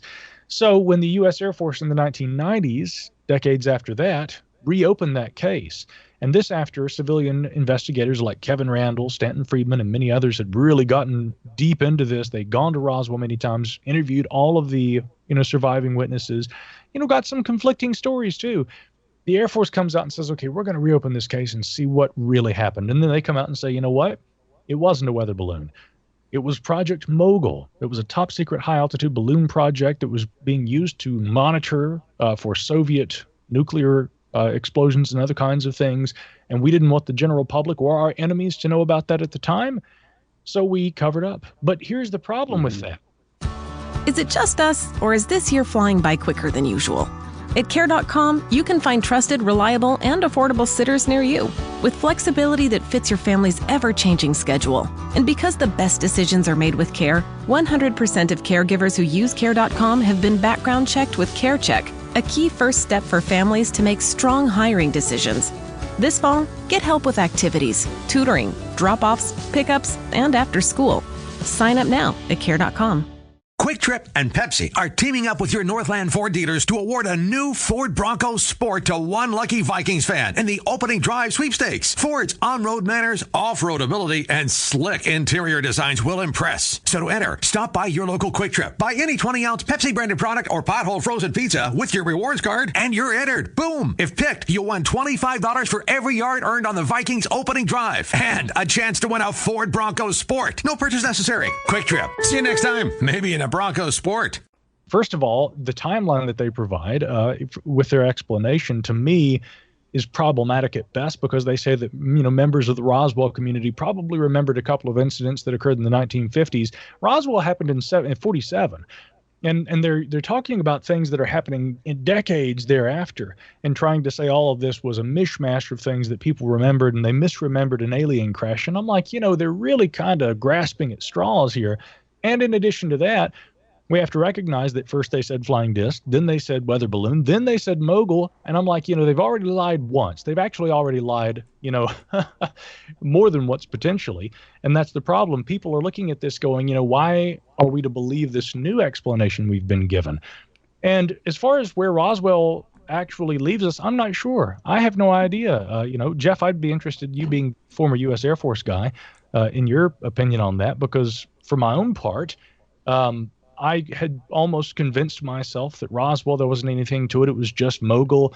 But with everything coming out nowadays and the renewed interest in the possibility of crash wreckage retrievals, I've looked back at that case, talked with Kevin Randall, and I'm kind of looking at it again now going, maybe there was more to it than what we know. But what do you think, Jeff, formerly of the U.S. Air Force? I would never underestimate the government's ability to lie to us in the name of national security. That's my thought on it.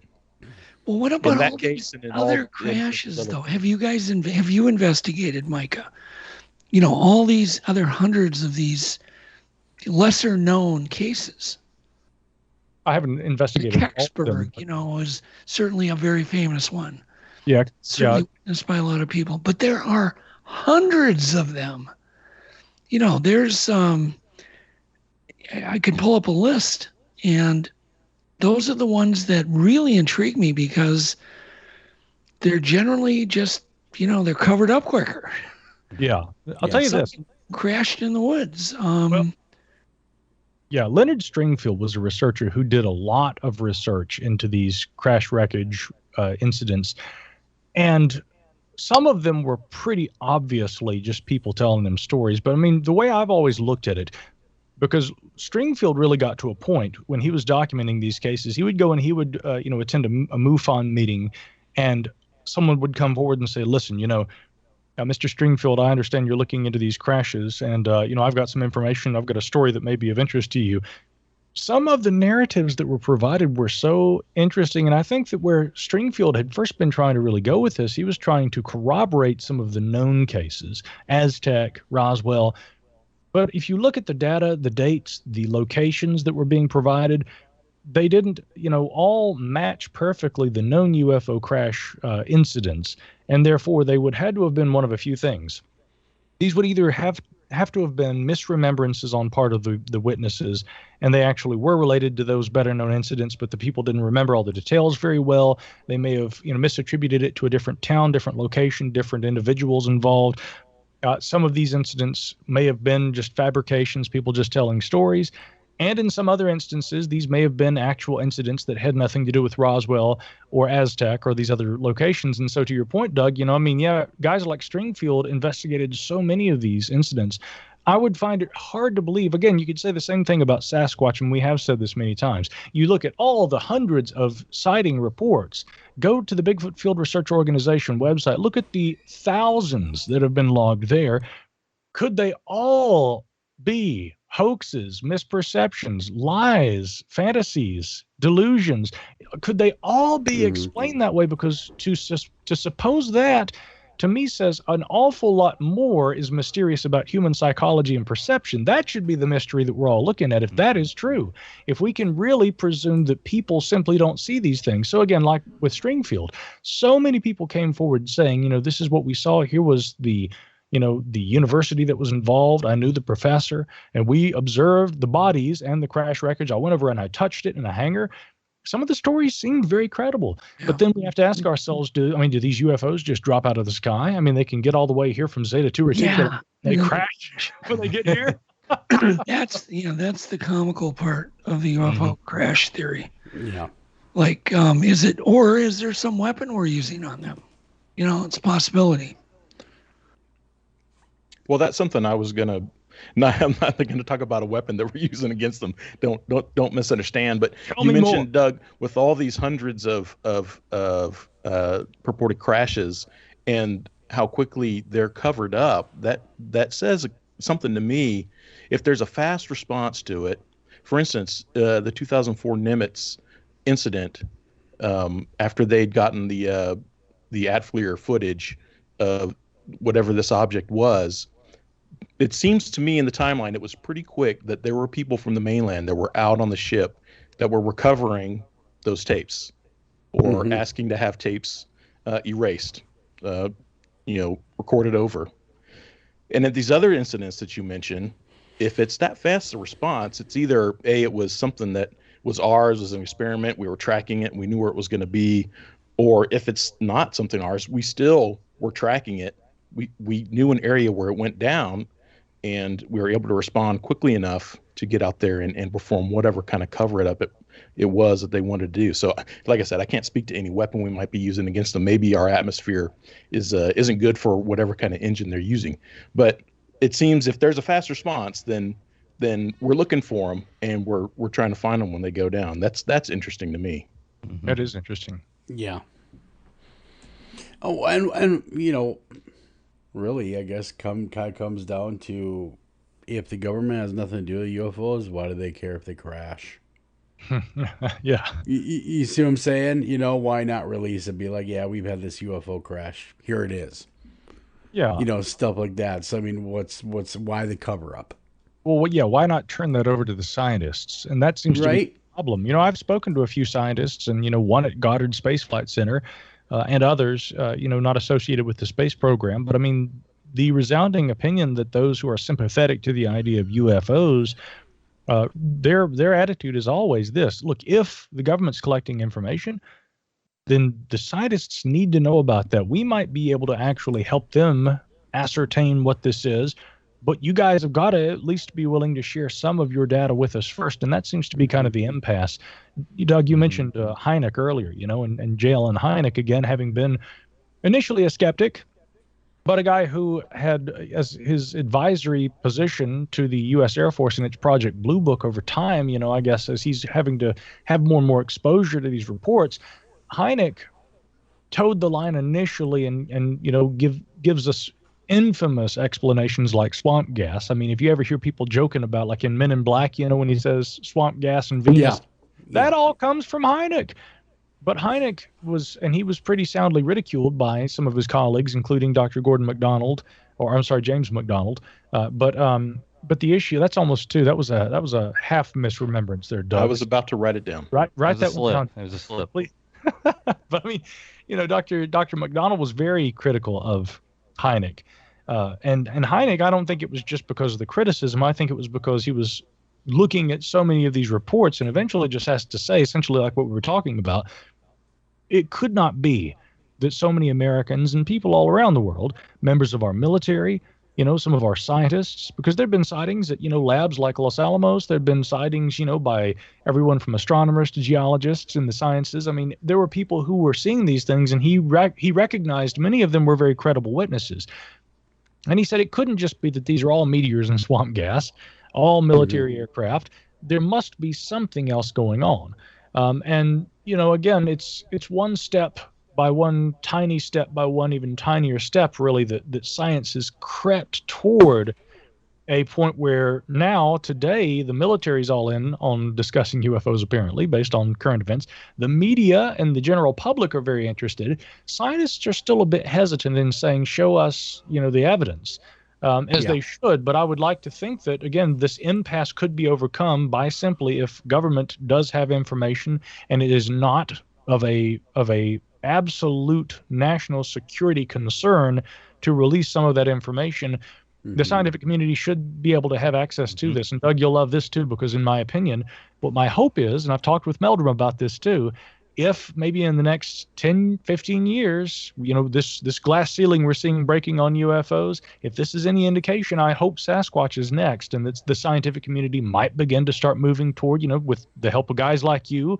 constantly throwing evidence at them, look at it, but you got to get it under their nose first, don't you? Yeah. Well, yeah, exactly. Doug, I don't want to answer, but why don't you answer that, Doug? I got a really quick follow-up question to do with Sasquatch. All right. Well, so why is science so hesitant when it does come to Sasquatch?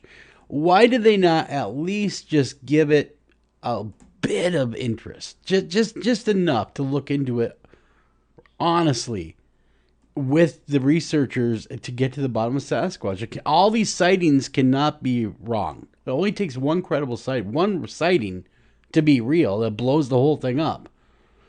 So whenever I do talk to science, academia, about Sasquatch, I get the kind of wink and the nod of, that little laugh off. But it's almost like a nervous laugh off. It's something they just don't want to touch. I wonder what the hesitance is. What would it hurt if they gave a little bit of resources to figuring this phenomenon out? I would look at human nature, and human nature, people don't like to be wrong about something. So in their pride, it is something that's been around for so long, but they refuse to take a serious look at it. If they have to come around and say, okay, we were wrong, we're going to look at it again, that's a big hit to their credibility. So I think it's maybe easier to keep denying it and hoping that it doesn't come out to be proven correct than it would be to say you're wrong and to turn around and start spending money on it. And that's probably another part of it, is they're so focused on their other pet projects, they're going to keep them with their tenure in working with their universities, that they don't want to take the time or effort to try to get the money to do in serious Sasquatch research. Sure. The other side too of the science component, with relation to that topic, but this applies to UFOs also, as we all here know very well, there are plenty of scientists who are interested in the Sasquatch issue, and for various reasons, they do not come forward, and they don't, or do not feel like they are able to publicly engage the topic. And I know some would be critical of that and say, well, if you are passionate about a topic, then be brave enough to come out and talk about it. I don't see it that way, because unfortunately, I don't blame the scientists. I have to sympathize entirely with those who want to protect their careers, protect their credibility, protect their good name, from being associated with a subject that culture and academia have consistently ridiculed. So the problem is, and I think that this is the situation we're seeing with the UFOs right now, the government issue, the government interest in this, that issue has made this take on an air of seriousness. It's taken on an air of severity in a lot of ways. Now, let me be clear, because I don't want people, War of the Worlds style, getting scared and saying, okay, wow, there's a threat in our skies.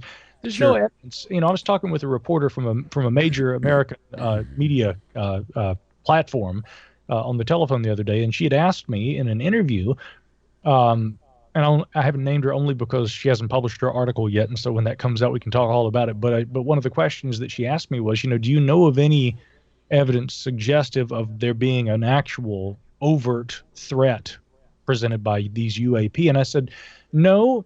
And I also think that, even if you aren't someone who is an expert on this topic, if there were credible evidence of that and it were accessible, that would be all you heard about. You wouldn't have to dig very deep to find that. There is very little that is suggestive of a threat. But I think the confusing point is that people are like, but the Pentagon program, Advanced Aerospace Threat Identification Program, that was a UFO program. Why were they calling them threatening? Well, you got to remember, this Pentagon program was looking at advanced aerospace threats or potential threats, but of course, by virtue of analyzing things they couldn't identify that might belong to a foreign power, they didn't necessarily have to display any kind of threatening capacity to fall into the criteria of what a threat identification program was looking at. So for the name of the program to entail a threat and for the phenomena not to actually indicate any, that's not strange at all. And that point should absolutely be made. But again, the interest that the government has put into this, in threat assessment in relation to it, that I think has really been what's brought it to the public, thrown the gauntlet to us and said, basically, look, these things, whatever these things are, they are very real, and we've taken them seriously. And now the next step will be to have scientists do the same. But with Sasquatch, we haven't had government acknowledgement of a phenomenon or of knowledge that they have of it or information or intelligence they've collected on it, The three of us have actually at least done some work in that regard, trying to actually find out and assess to what extent the government might have interest in this topic.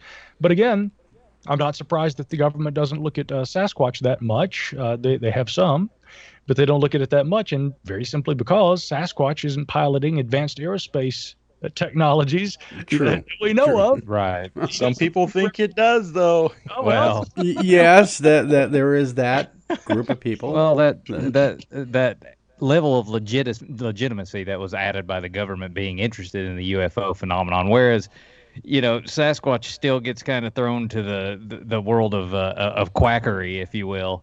And something else I just kind of thought about, like when it comes to releasing information about UAPs, UFOs, and the same thing goes with Bigfoot. It reminds me of I can't remember if it was Oregon or Washington, but I think it was Skamania County that made the law that it was illegal to kill a Bigfoot. That had little to do with Bigfoot. It had to do with not having a bunch of hunters in the woods just blasting stuff. Mm-hmm. And that's the sad thing is people are people. Like, yeah, it's like Micah just said, we're not purporting this War of the Worlds kind of thing that they're by acknowledging that there's something about UAPs or UFOs that we don't we know it's something, but we don't know exactly what it is. That's not the same as being like, oh, they're real, but there's so much of the general public that can hear that and misconstrue it in their own mind. I feel like it's the same kind of idea. This Labor Day, HomeDepot.com is your one-stop shop for all things decor, with up to 30% off furniture, mattresses, home decor, and kitchenware. Online, it's a Labor Day savings event. Out there, it's a whole new way to enjoy your space. Whether it's finishing touches or a total transformation, find everything you need to make your home feel more like home at HomeDepot.com/decor. Free delivery on select items $45 or more, U.S. only, valid through September 15, 2021. This Labor Day, HomeDepot.com is your one-stop shop for all things decor, with up to 30% off furniture, mattresses, home decor, and kitchenware. Online, it's a Labor Day savings event. Out there, it's a whole new way to enjoy your space. Whether it's finishing touches or a total transformation, find everything you need to make your home feel more like home at HomeDepot.com/decor. Free delivery on select items $45 or more, U.S. only, valid through September 15, 2021. Yeah. And I want to hit upon something that Micah mentioned. With the Pentagon putting out the support, I'm going to say the Pentagon probably looks at just about everything as a threat. So it's not surprising to me that they're going to have the name threat in any kind of organization or group that's looking at this. But, threats can take different forms. A kinetic threat, like a nuclear weapon that it could be dropped or fired upon us. But also maybe more of a passive threat, something that's out on our coasts in the area where our advanced fighters are out there using their radar and their other equipment. There's an opportunity for foreign nations to collect signals intelligence on what it is that we're doing out there on new pieces of equipment, and they can use that to exploit in some kind of future engagement that may happen.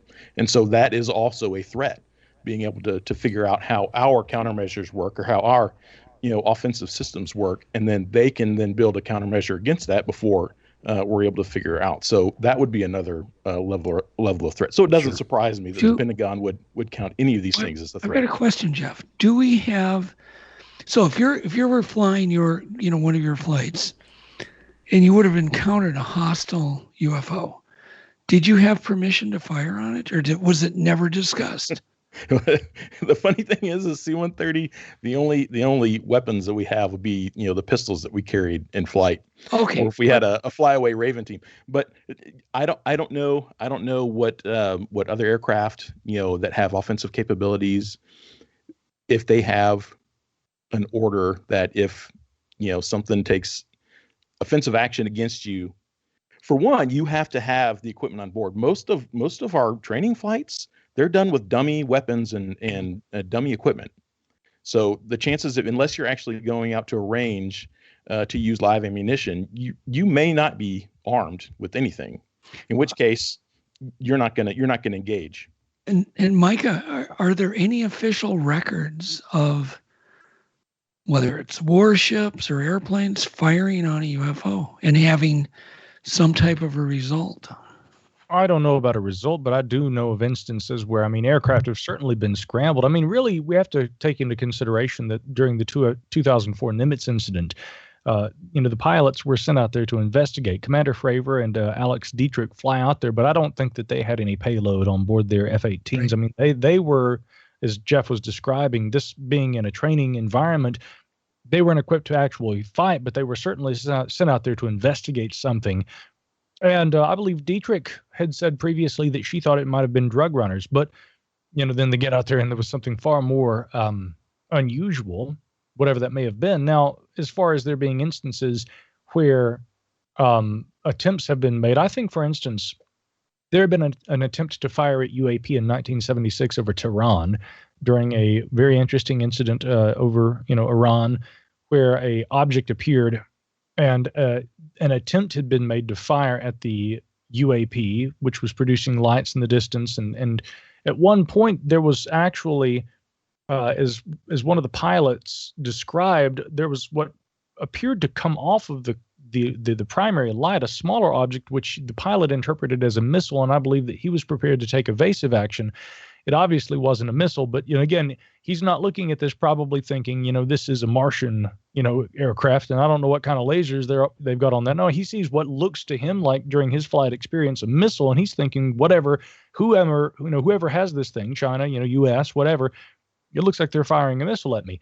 But he said that his weapons systems appeared to have locked up, and were inoperable during that incident. So there have been instances where these weapons have been incapable of use.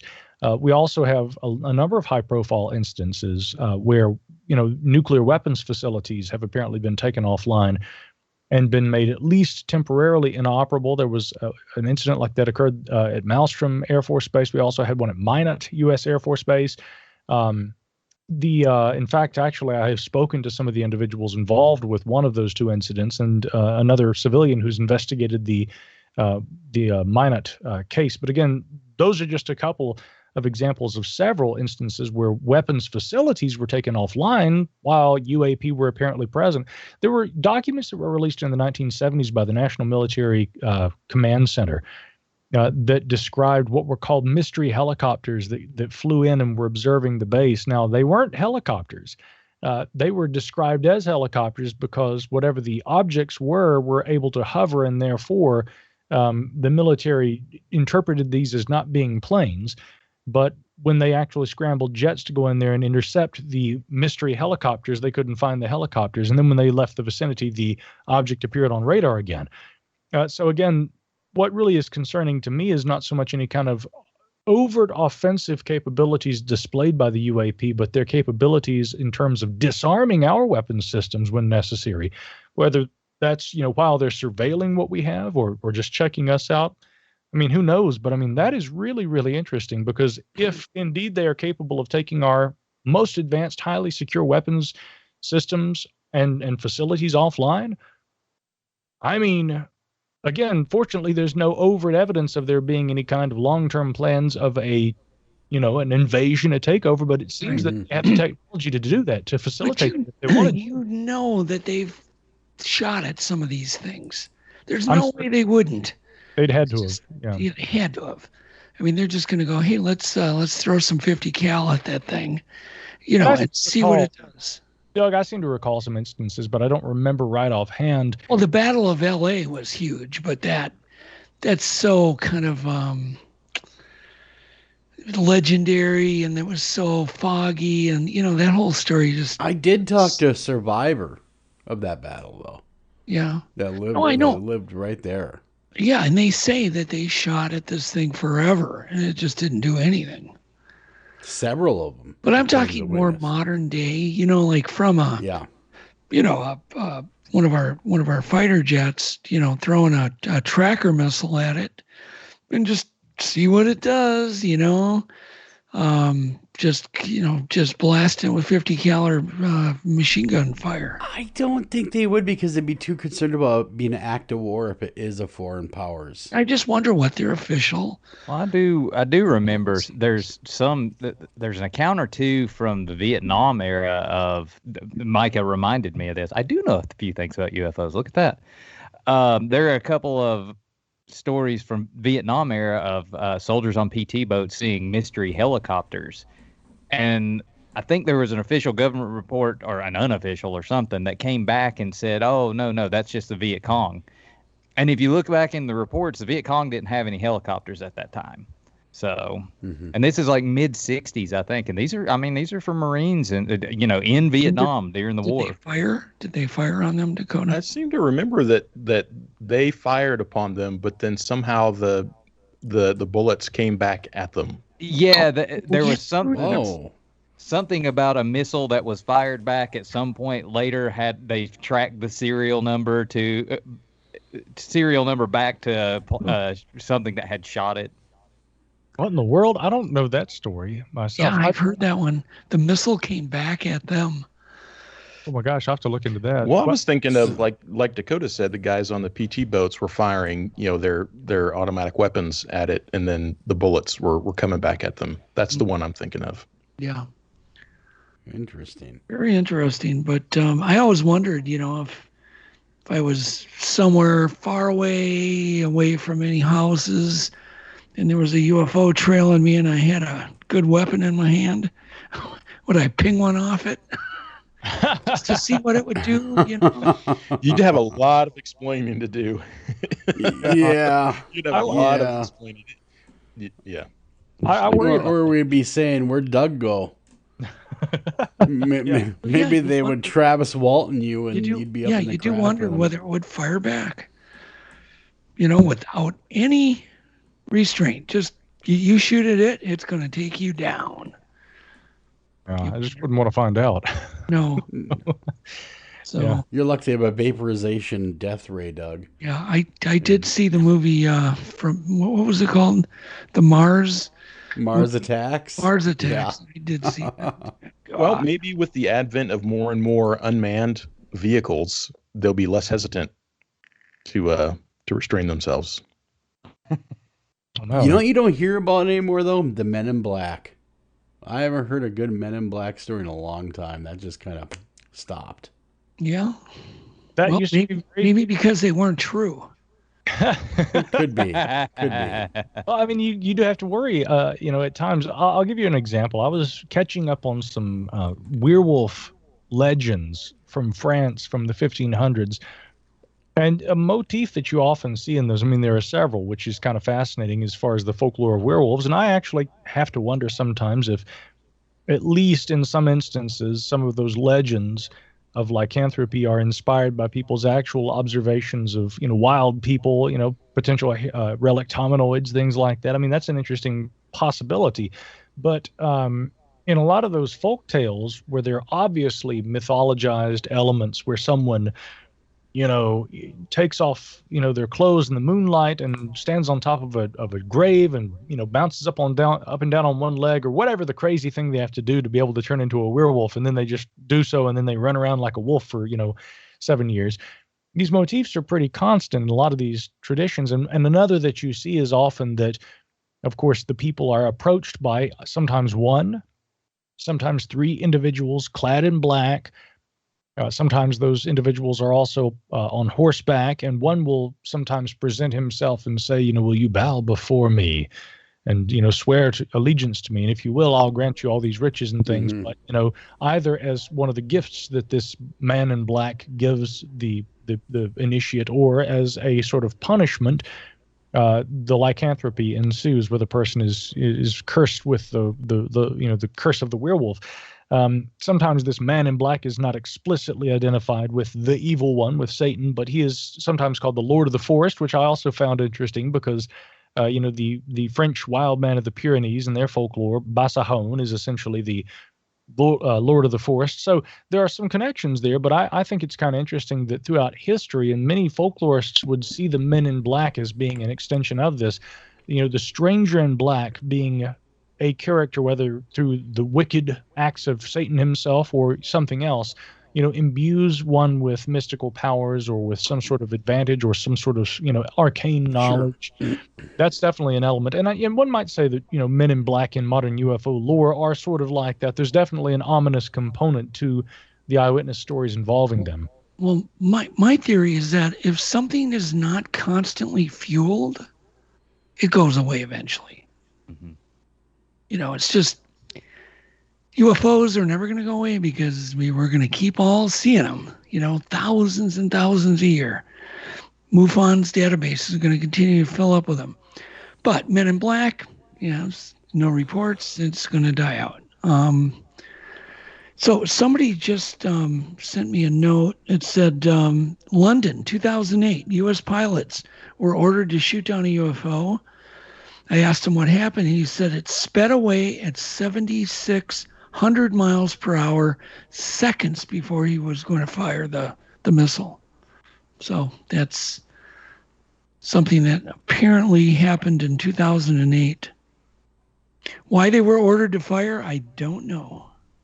Yeah, well, again, I can't help but wonder if in some of these instances where a UFO target appears, the military probably, and again, in this case, the British, authorities looking at this, they're probably not in every case saying, oh, there's another flying saucer. There's another, this one's that race or this group, this intelligence.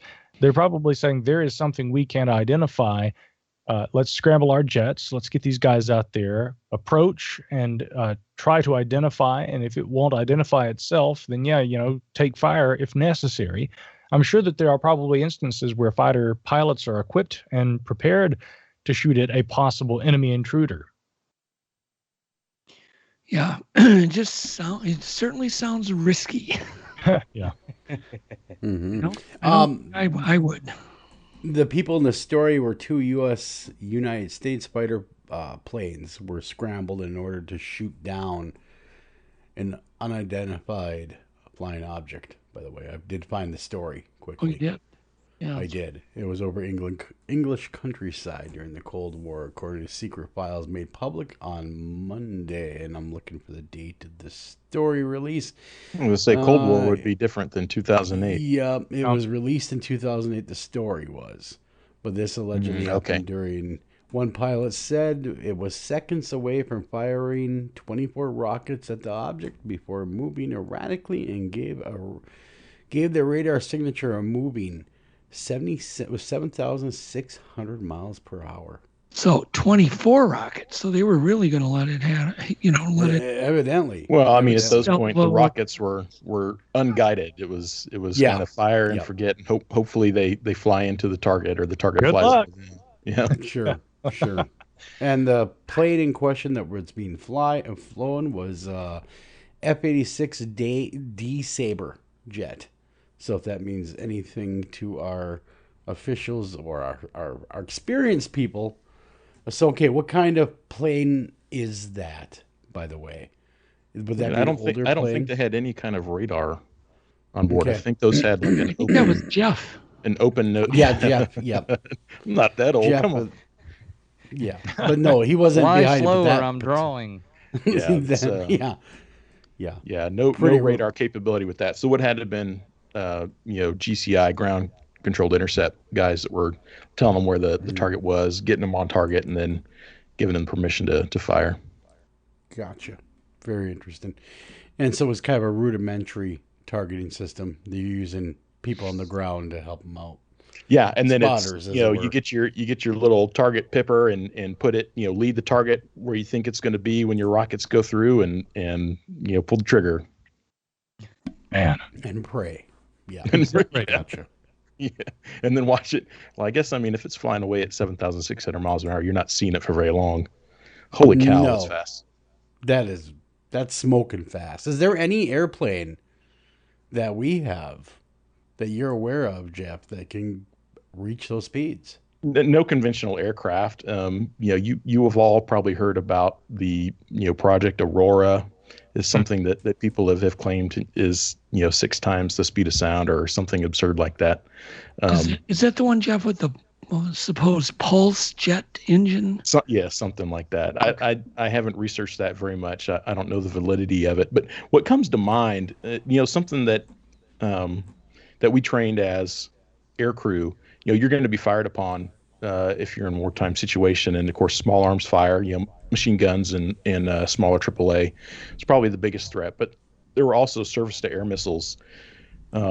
But we had ways to try to defeat those because, as you mentioned, Doug, they had a limited amount of fuel. They had a limited amount of energy. And if you could do maneuvers that could make that surface to air missile expend its energy trying to chase you down, then it would just, ballistically fall out of the air and you would essentially defeat it. But the things that people are seeing now, they're staying in the air, like days at a time, it seems like. So, is there an unlimited supply of energy in these things? And if so, if they're able to fly, 10 times the speed of sound, how would you combat that? Even with hypersonic weapons, I don't think hypersonic weapons go that fast either. And they probably have a limited amount of maneuverability because they have a limited amount of fuel. So they're not going to be in the air for that long. So I discount any kind of hypersonic weapon as something that may have been spotted. Yeah, I would agree on that point too. And just briefly, we are working, of course, on scramjet technologies. A lot of different nations, reportedly China and Russia, actually probably do have some hypersonic capabilities that are, in excess of what the U.S. possesses, simply because the U.S. Army, our military broadly, has not looked at hypersonics as being necessarily all that advantageous. Kind of like what you're saying, Jeff. Traditional missile launches, the capabilities that our missile systems have still been viewed as, being advantageous. And, if you got a hypersonic aircraft that is capable of moving like, Mach 9, that thing can't turn on a dime. I mean, it's basically got a single trajectory. It's going to go very fast. It's going to be capable of carrying a payload very quickly, maybe even into space, and then across a great distance. So, I mean, there are definitely some weapon capabilities there. But, our military is only really just now beginning to look at the potential of trying to develop and exploit those. And there have been some announcements made about that earlier this year. As far as Project Aurora, I'll briefly say, unconfirmed, but I mean, there are a lot of sightings of this purported aircraft from over the years. And I actually just got an email the other day from a scientist who had said that he had observed an aircraft that was making sonic booms off the California coast back in the 1990s. And there have been a lot of investigations into sightings at that time. And I mean, just like with UFOs that are purportedly of much more exotic, types and possible origin, kind of like what we talked about tonight, I'm equally interested in all these unusual aircraft that might be closer to home, but that still have not been accounted for through official government, release. There have been a lot of sightings of things over the years. And, I've kept tabs on that too. Even spoke at one point with Nick Cook, who wrote that fantastic book, The Hunt for Zero Point. He talked all about, his own search for evidence that some of these aircraft might exist. Yeah, look, it's very possible that there are, in the world of black budgets, plenty of things that have been cooked up over the years that we still don't know about. I just don't know if we could possibly be that advanced that we could account for the kinds of things that our Navy has been filming in recent years. Mm-hmm. Mm-hmm. I mean, I would imagine if the Tic Tac or some of these smaller objects that are really fast are probably unmanned. I mean, do you make that assumption too, Micah? And Dakota, I mean, it's kind of every time I hear a report of these smaller objects, I just think it's got to be unmanned.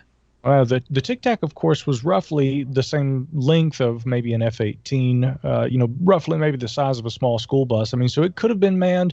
But again, one reason that some suppose that that's not the case is because of, again, the apparent maneuverability and the speeds. G-forces taken into account. I mean, some say it would basically flatten to a pancake anybody who would be inside that. But then again, if we actually have some sort of technology that is capable of producing its own gravity field, or it, is able to, reduce inertia, an inertia mass reduction device, or some sort of a component that is far in advance of our known physics, but which can allow that aircraft to protect its inhabitants. And, again, for all we know, it may be, I would actually maintain it's not flight. These things aren't flying in the traditional sense like our aircraft. Who's to say that they aren't, producing wrinkles in time and space itself, where they're essentially bending space in front of the craft. The craft is sitting still, but by bending space around it, it gives it the appearance of moving. I don't know. That would certainly, in my mind, overcome G-forces, but we haven't got proof of any kind of technology like that yet. Well, G-force mitigation. I was going to go back to that, the one that Joel read us, that case where they were going to fire the 24 rockets. That was the size of an aircraft carrier. Yeah. Oh, wow. So if you can, how big, Jeff, how big an aircraft carrier is. What is the length? Oh, goodness. I not being in the Navy, I don't want to speculate. I'd have to look it up. Although, as a Boy Scout, I did spend the night on the Yorktown. I forget where it is, if it's in Georgia or South Carolina, but it's huge. It's huge.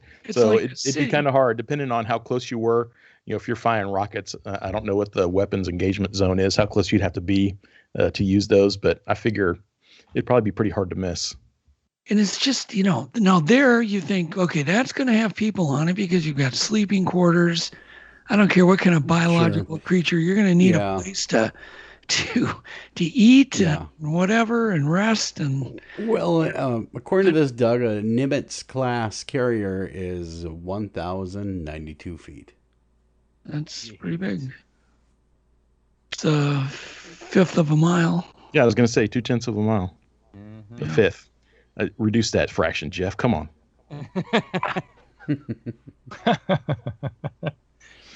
And, those are the cases that really fascinate me when they're just gigantic.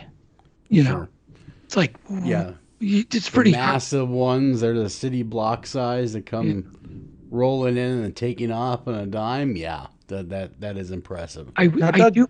Well, I'll say one last thing. I do wonder if ATIP or any of those sources are going to leak footage of a giant UFO versus these smaller ones. Like a mothership type UFO. Right. Guys, what are your thoughts? Well, if they have it, I mean, my feeling would be if I saw, photos of a giant UFO versus, photos of a softball-sized UFO, I'm going to be more concerned about the giant UFO.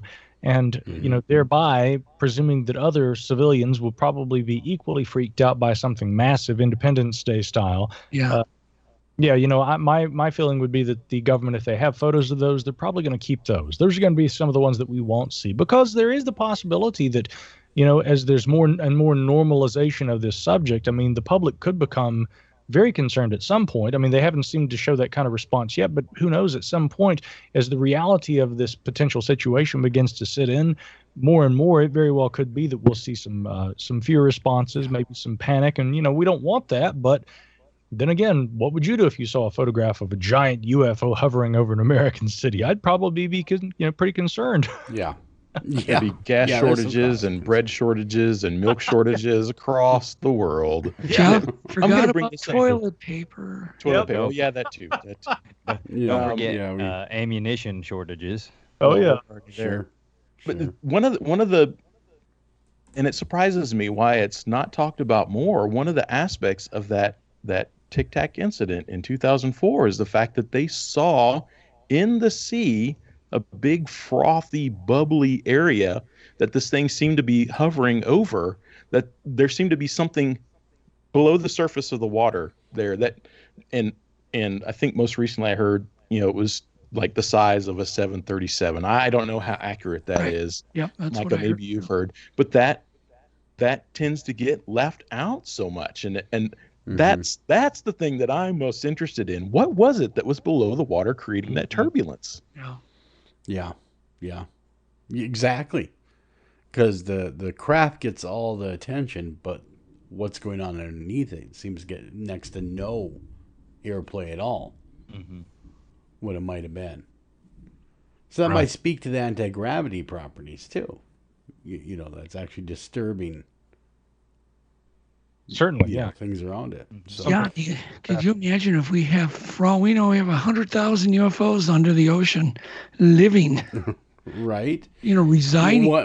We don't know. I guess anything is just as possible as anything else at this point, because we just don't know a whole lot. But we got to get out of here, Doug. It's been, was that a quick hour and a half? Yeah. And I want to make sure to thank Jeff Smith, Dakota Waddell, and of course Micah Hanks for sitting in with us talking about UFOs tonight. It was a lot of fun, very interesting, but unfortunately we're out of time. And you guys, if you guys have your own sightings, if you want to talk about it, you can always get a hold of us at the show. We'd be happy to hear your accounts of the strange and unusual as well. So the conversation just never ends about these. Where can people get a hold of you guys? Should they have questions or just want to share their own UFO tales with you? Well, the website for the show that the three of us do together, Sasquatch Tracks, is sasquatchtracks.com. Imagine that. And you can definitely find us there. Submit anything you like, an email or a sighting report. But you can also, if you're interested in UFOs, there's the other show I do, the Micah Hanks program. That one is all about UFOs. I'm just telling you, check out the one that the three of us do together, because my colleagues, my esteemed colleagues, are here with me. And so, again, that is exclusively Sasquatch, but I'm sure that if you enjoy UFOs, you'll enjoy Sasquatch also, especially if you hang around Doug, right? Absolutely. Well, until next time, guys, take care of each other, love each other, keep looking for UFOs and Sasquatch.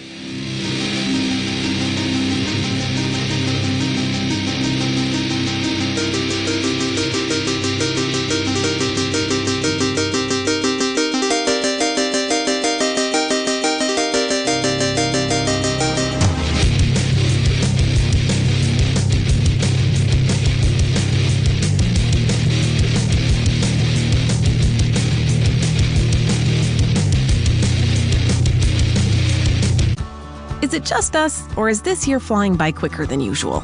At Care.com, you can find trusted, reliable, and affordable sitters near you, with flexibility that fits your family's ever-changing schedule. And because the best decisions are made with Care, 100% of caregivers who use Care.com have been background checked with CareCheck, a key first step for families to make strong hiring decisions. This fall, get help with activities, tutoring, drop-offs, pickups, and after school. Sign up now at care.com. This Labor Day, HomeDepot.com is your one-stop shop for all things decor, with up to 30% off furniture, mattresses, home decor, and kitchenware. Online, it's a Labor Day savings event. Out there, it's a whole new way to enjoy your space. Whether it's finishing touches or a total transformation, find everything you need to make your home feel more like home at HomeDepot.com/decor. Free delivery on select items $45 or more, U.S. only, valid through September 15, 2021.